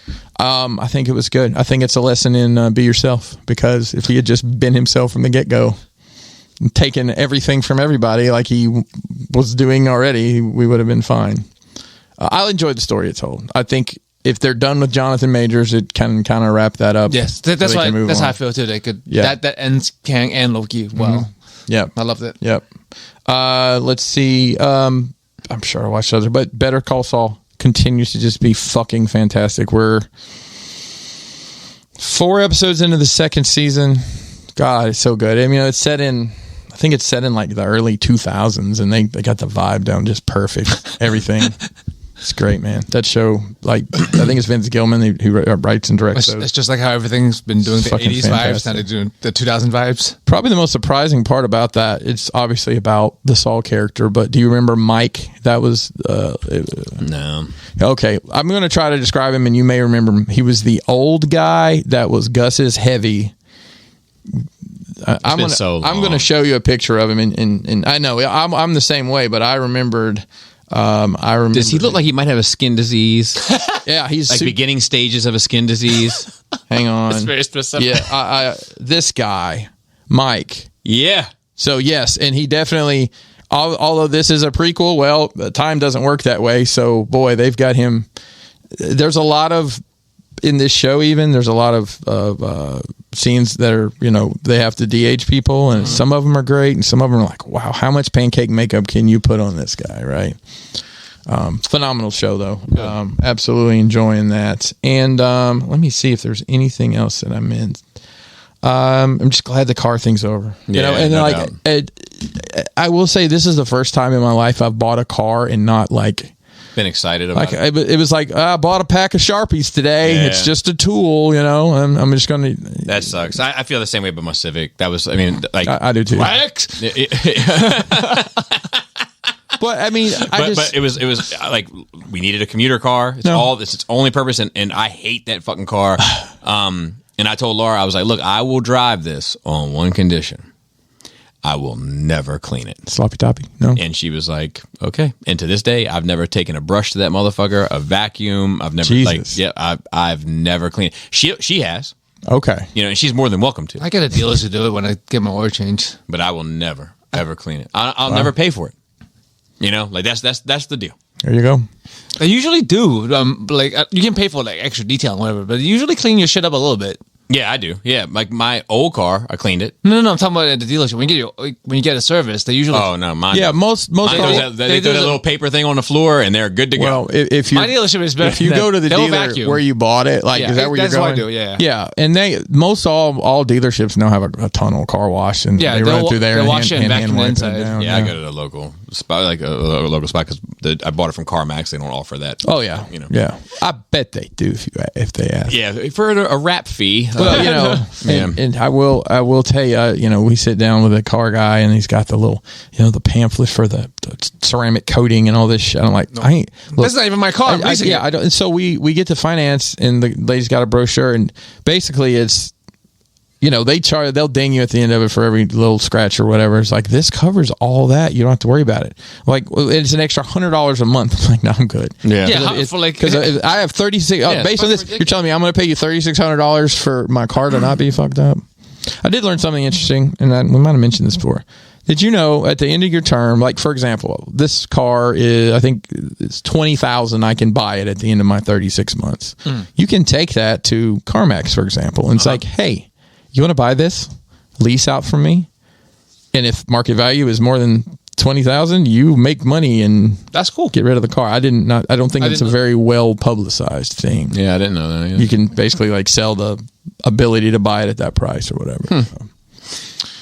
Well, we do have some notes. Oh. Nice. So we're going to start a new addition to our show. Love it. When we have the option. Oh, boy. And this week we have the option. So when we have multiple trailers that drop at once, like a Comic-Con or something, we're going to do this game. Now, the title of this episode is 18-Wheeler Trash or Trailer. Okay. So I imagine that you guys have not seen these trailers. No. I am going to say, I've watched them all at this point. I'm going to say the name of the trailer, and then you have to guess whether trash or trailer. Okay. This is the segment 18-Wheeler Trash or Trailer. Rebel Moon, the new Zack Snyder film coming to Netflix exclusively, I believe, in December. I did see that trailer. Okay. Trailer. Mm-hmm. Oh, you saw it. What did you think, trash or trailer? Which is the good one? Trailer. Trash is automatically the trash. So trailer doesn't necessarily. So I'm calling it trash. Okay. I think it looks stunning. Fake ass Star Wars. No. I think it maybe, but I think it looks amazing. Visually, exactly what you would expect. Okay. It doesn't tell me anything about what to expect as far as what movie is it that I'm going to watch. Isn't that good? I disagree. And I knew this was going to happen with you and I, so I'm ready. But so here's the thing: I don't want you to tell me the story, but I want you to tell me the premise. I want to read the back of the book, and then make a decision as to whether or not I'm going to buy and read the novel. And all this was people shooting, yelling, or fighting on different terrains for 2.5 minutes. And it looked amazing. Yeah. It's Zack Snyder, so I will try to make an effort to see it because I like his filmmaking. But I have no interest in it. And I think it's a disservice because I think if somebody put together a proper trailer where I could be like, oh, okay, it's about a civilization in space and they're on a rebel moon that has to fight against. That's all I need to know. Just what am I walking into? I have no fucking idea what this thing is. I have no idea. It could be like I imagine it's not a comedy, but I don't have any real evidence to suggest like that. If it other was, than this, you can't be mad at it. I can't be mad at it because it didn't set up anything for me. I don't know. I imagine that like this is a protagonist and and I should care, but I don't care because they gave me nothing. And I don't blame Zack Snyder. I don't blame the movie, but I do blame fucking Netflix's trailer team. I tell you, they're villains, man. They really are. Just out here slashing tires in parking lots. Yeah. At orphanages. Yeah. Saying that to say, boy, it sure does look great. And it looks great. I love, that's right in my pocket. Cyberpunk, sci-fi shit. Yep. Let's go. Yeah, sometimes visuals. And it's if a the trilogy. visuals speak for themselves, it gets me interested into seeing what it is. See, for me, it doesn't speak for itself. It's a trilogy. It's a, yeah. I just So need you know to, it's got a story. I just need you to Maybe. I don't even doubt that the story is great. Yeah. Because I trust Zack Snyder. I think this may be the best Star Wars movie you've ever seen. Because I think it has the potential. Because I trust him. So I imagine it's going to be great. But I can't tell that from the trailer. I don't know. Let me put it this way. I don't know if it's Dune or if it's John Wick. I mean, they're both great for different reasons. Huh. So I won't even debate that, right? Yeah. But they are two different experiences. Very different experience. And if you were in the mood for one, you wouldn't necessarily want to watch the other. True. That's where I'm getting at. Give me something. Give me an idea of it. It's literally just. It looks like J.J. Abrams unhinged. It's just like flashing. Has he ever hinged? Flashing lights. To be fair. Flashing lights. Explosions. You know, like it's Michael Bay. So, Michael Bay as well. I, in my head, had formulated what this was, and I could not figure out a way to articulate it. Luckily, when I Googled it, the first paragraph literally outlines what I was going to try to say. When a colony on the edge of the galaxy finds itself threatened by the armies of the tyrannical regent Belisarius, they dispatch a young woman with a mysterious past to help seek out warriors from neighboring planets to help them take a stand. I like They're that. getting the gang back together. It's Ocean's 11 in space.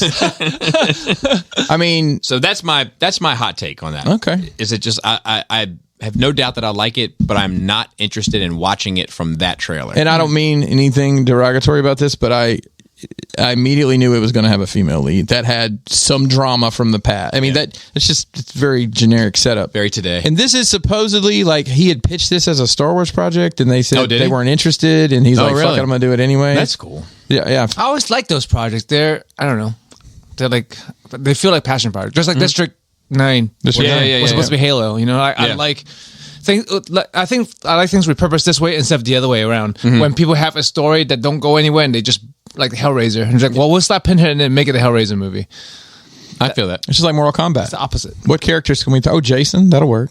Who else can we throw? Is John Wick in Mortal Well, Kombat? Jean-Claude Van Damme was the first one. I mean, If you think about it, Johnny Cage. Jean-Claude Van Wick. and you have him like his skin as Johnny Cage in the new game, which is great. But I mean, that's my problem with saying last week is I'm having a problem with all the franchises like this because none of them have identity anymore because they're all each other. Everything is a mix of everything, so like nothing stands on its own. All right, ready? Next one: trash or trailer? 18-wheeler trash or trailer? Kraven the Hunter. Oh, it's trash. Well, I will tell you that, but I did not watch the most recent trailer. That's the one I'm talking about. Okay, but I will say, based on the evidence prior shown, I'm not. Yeah, it's trash. So I think this movie's going to be trash. Is this where they're are they trying to make him into a hero? Well, they have to make him into some sort of protagonist, so right? we can. Yeah, But like, so this to me is the antithesis of the Rebel Moon one. Okay. I don't think it looks good. I don't think it looks interesting. I think it's going to be bad, but the trailer gives me all the information I need to make an educated decision as to whether or not I want to see it. I mean, all right. Yeah, maybe I'm biased, but just the concept itself that already didn't interest me. Yeah, that's fair. I mean, it's like Morbing time, right? Same thing. It's just this is Morbius 2. Yeah, and they need to with come more to fur. They need to get a grip on what they're doing. They're like because they're Sony, yeah, they're diluting the waters even further. I mean, you're making it worse. You're making it all worse. No, I saw something on my. I don't look for trailers to watch, and usually I don't see any. But I saw something on my Instagram. I'm sure it is probably in the notes. I'm like, what the fuck did I just see? Fucking Madame Web. Okay, so Madame Web, trash or trailer? I'm just going to say trash. That's trash. I was like, what is this? This is I was very confused. I was like, did some fan make this? That looks like a movie made for TV. What did Mason say? Oh, it's got CW vibes. That's what. Yes, exactly. Me and him are parking our cars in the same garage, so to speak. I feel like it's worse than that. It doesn't even seem like a production to me. It seems like CW. It seems like a fan project to me. Mm-hmm. But CW seems like fan project to me often. Well, except it's produced. Mm-hmm. Well, Fans Project did make a dinosaur with titties, so. Mm-hmm. Mm-hmm. That's what this is. This is. So I'm gonna tell you what Madame Web is. Madame Web is an excuse for them to throw everything they have at the wall in the hopes that some audience core base is like, we like that Spider-Man that's not Spider-Man. Can you do something with that? Mm-hmm. And then they can have a movie franchise based on a hero to fight all of these villains that they're making fucking movies about. It looks awful. Like was it 2099 Spider-Man? Is that who that's supposed to be? I don't think so. Do you know what Spider-Man that was? I don't. No, I don't even know if that's the Spider-Man. I don't know either. I don't know either. I don't know either. But I saw Spider-Woman, different iterations of Spider-Women in it. Yeah. I don't know. I hate everything about that. I hate every character, and I don't know anything about them. And Madame Web is so young. I like an old Madame Web. You know what I mean? Sit your old ass down. What's your search term? MILF Spider? You're too young to be a madame. I'm talking about GILF. Little Miss Muffet? I'm talking about good GILF. Where'd that spider go? Like she could be in Golden Girls? Yeah. or on Just Like That, because they're the same age. No, too young. Who's too young? The Just Like That for Madame Web. She's. I know. Why the long face, Madame Web? Jamie Lee Curtis. Maybe. Now or then? Now. Well, that's still okay. All right, trash or trailer? 18-wheeler trash or trailer? Ghostbusters Frozen Empire. I'm gonna say trash just because everything Ghostbusters has been trash. Yeah, I'm saying trash. And also the name sounds awful. Let it go. Yeah. So what does Frozen Empire have anything to do with Ghostbusters, man? Look, I think somehow Palpatine unthawed. Yeah. I think I've just had it, man. Like I'm so overcooked. I just feel like you want new stuff. I want new stuff. That because I'm done with it. Yeah, because like Rebel Moon. Old shit. Because they're not doing the old shit right. Right. So if you're not going to do it right, just leave it the fuck alone. Just because you attach a name to it and some familiar faces and some friends of old, and then you give it a whole new other thing and try to do something, like you can't, like you have to tie it back stronger in order for it to mean something to me, or you have to make the new things you introduce super compelling. Yeah. And they're not doing in their own right. Any of it. Nope. All right. You know what? I should have a button of somebody like somebody was very professional. It's like excuse the interruption, pardon our passion, and then pardon our passion. That's great. And then the other stuff. That's it for 18-wheeler trash or trailer. Well, let us know how you felt about this segment here. You can write in. You can write in to us. I'm glad you said that. Yeah. You can email us at nerdrageradiomail@gmail.com. But I do have a couple extra bit of notes. Yeah. So here's something I found interesting. Chuck E. Cheese is getting rid of its animatronic bands. I know. Is it because of Friday Night at Freddy's? Because of Friday Night at Freddy's, or whatever it is. Five Nights at Freddy's. But Willy's Wonderland is a much better Friday Night at Freddy's. That's a knockoff, rip-off that is better than the original. I almost used that. Should have. It would have been. It would have fit. But I've not seen I don't know enough about the original. You don't need to. That's what. If it was that good, you would know about it. Is Taylor Swift involved? But it is unfortunate. Like it's like I guess it's a casualty of war.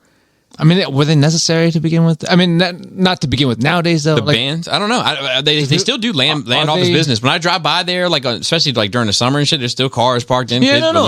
I like the idea of Chuck E. Cheese and going there for fucking cardboard pizza and games. yeah. It's just like you get them ready for Dave and Buster's as they grow up. Bobby. Yeah, they have box wine there. I don't know if you know that. Do they really? But like, I've seen people get fucked up at Chuck E. Cheese on box one. I'm not sure if kids these days care for animatronic. Well, they're probably horrifying because the only thing they know it from is even if they didn't. Even when I was young, I don't think that was ever a draw to me. It was a games. So, do we want to run through the list of questions you shouldn't or things you should never say at Chuck E. Cheese? Because I've got a pretty definitive I know you list. do. So go let's through run through them. Hey, if I'm banned from one Chuck E. Cheese and I'm banned from them all, do y'all check all these kids? Do y'all have cameras near the bathrooms? Oh, God. How often do you clean the ball pit? Mm-hmm. And can I park my van around back? That's the list of things you should never ask at Chuck E. Cheese. But my favorite That's is, fair.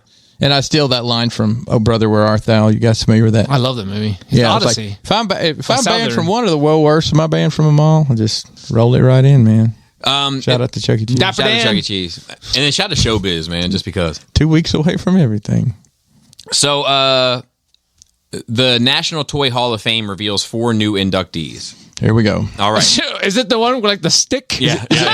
Blocks. The sand. Yep. Lego, Lincoln Logs sand. So, It's everywhere. What if they put sand in and they had Hayden Christensen do like the ladies and gentlemen sand? So the corn popper is number 1. That's like that little Fisher Price thing that you push and like it popped the little balls down at the bottom. Yeah. It's like I thought you were talking about the corn baller, which was that thing. I don't know spoilers, but yeah. Oh! I thought it was like a thing where you stick into a corn. Are you guys familiar with Arrested Development? Did you guys watch that? Yeah, of course. The corn baller. Yes. And they go down to Mexico because they kept selling in Mexico, and everybody in there has the same burn in their arm where the machinist burned them. Corn baller. God, that show. I need to watch that again sometime. That was great. Baseball cards? That to Specifically me baseball? Yeah, so I do feel like if you're going to do cards, baseball cards... Why wouldn't it be like... I understand not like Magic or... Because baseball cards are a different thing. Than the rest of the sports cards. Yes. Okay. I feel like the original? they probably were... Because I feel like the popularity of the other ones came later. They were that baseball basically predates... Fleer Ultra. Well, they would come in tobacco cards, remember? Top deck. A Honus Wagner rookie card is worth enough money to say we'd never have to work again. But I think that like... but I'm not sure they're a toy. Well, yeah, they're so versatile. I mean, you can put them on your bike and... Oh, that's true. That's true. Cabbage Patch Kids. That one works. Yeah, I feel like that makes a was, little bit of noise with Cabbage Patch Kids. Okay, Tail do you guys have memory? Any Cabbage Patch memory? Was that me? No. No. Fuck no. I just remember around the time Cabbage Patch dolls were popular that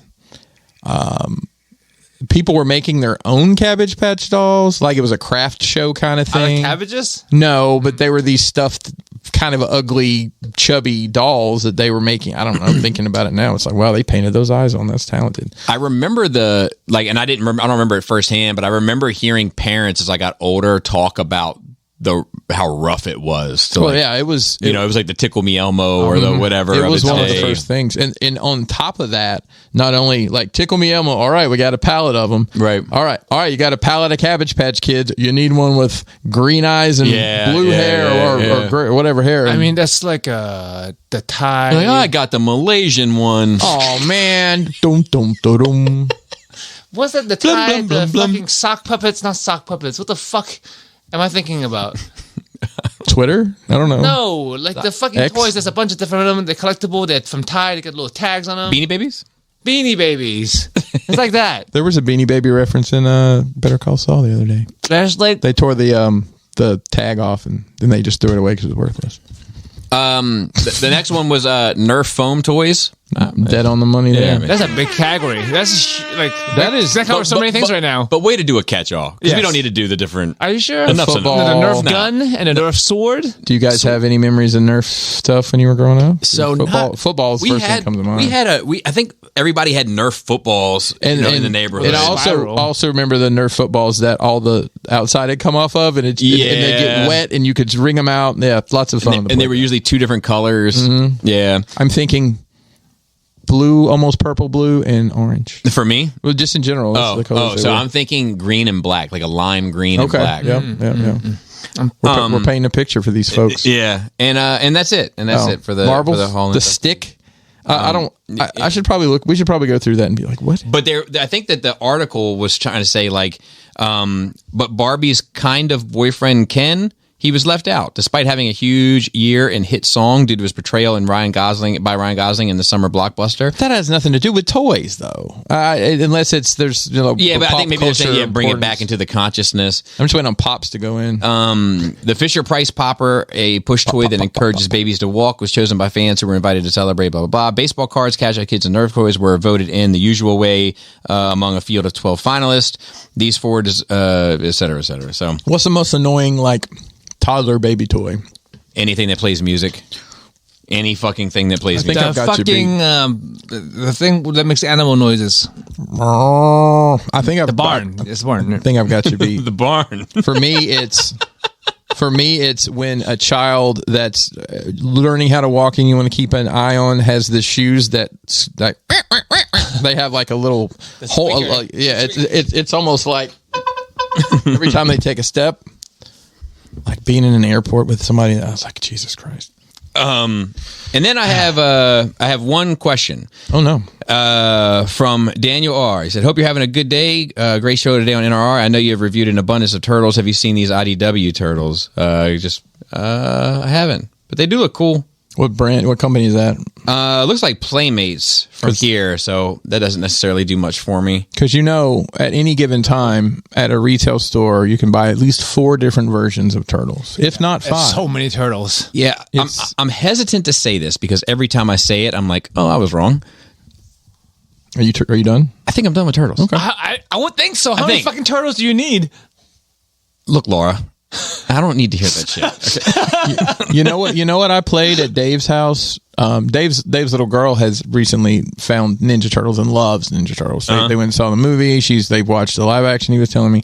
So we were hanging out in his toy room. He has his video games, and she comes up there and wants to play a video game. And it's an updated, modernized version of the side-scrolling arcade game.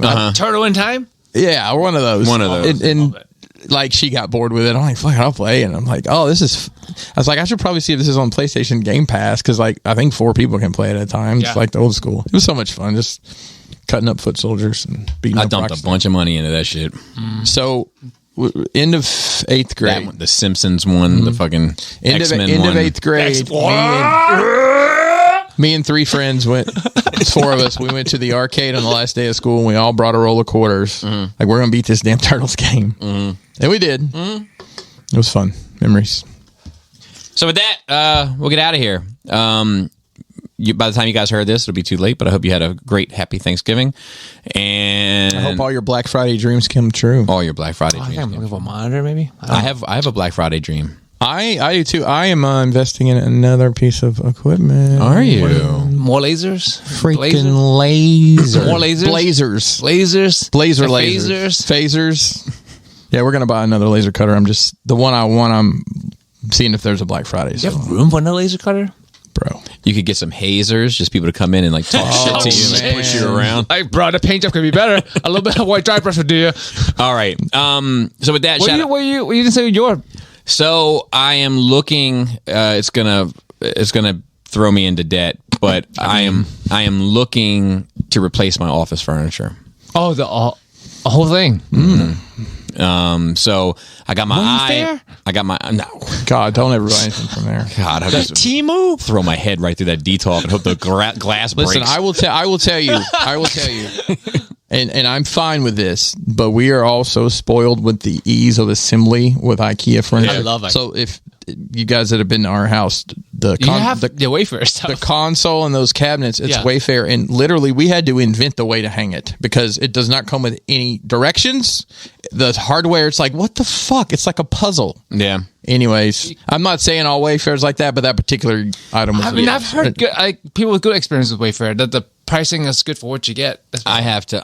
So anyway, this is from. You want to get some fancy, some like Danish furniture. So it's fancy. It's not Restoration Hardware fancy. Ooh. What other? Is it Pottery Barn fancy? It's Pottery Barn fancy. Pottery Barn.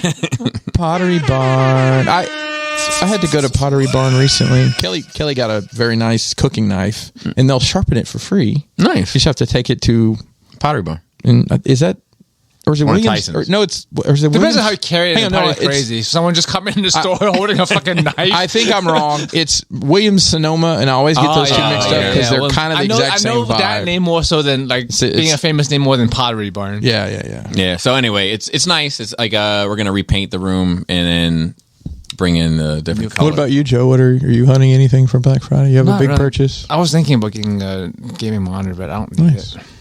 Yeah. No, I'm just putting more thermal money at the house. By the way, I missed last week. How's the home? Oh yeah, how's the renovations? How's the home project done? It's good. The bathroom's almost done. They're they're doing finishing touches. We still need like the glass. They have to custom cut glass, but otherwise they're starting on the kitchen sometime this week. Have you had it with what? The renovations? People being in your house and I don't give a fuck. Because sometimes when like a big project's going on, at first I'm like, yeah, super excited, but then like I said, like draws on, I'm like, all right, guys, enough. It's been 3 weeks here. Let's wrap it up. Let's wrap it up. I'm just like, take your time, do whatever you got. I mean, I just hanging out in the basement. Yeah, that's why my life doesn't change much, no matter what shakes it. My life is so simple that you can really fuck things up around me, and I will still be good, and I keep it that way. That's fair. I love. Hey, I love that for you. Thank you. So shout out to Dante on Facebook. Shout out to Marilyn Phil on Twitter and our notes. We used a lot of your notes this week, Phil. How do you like that? Do you love that for us? Fill her up. Fill her up. Fill her up. Fill her up. And shout out to Ricky Tiki Timber on the videos. And with that, Flappy Labius. Tasty taint. tight dick player.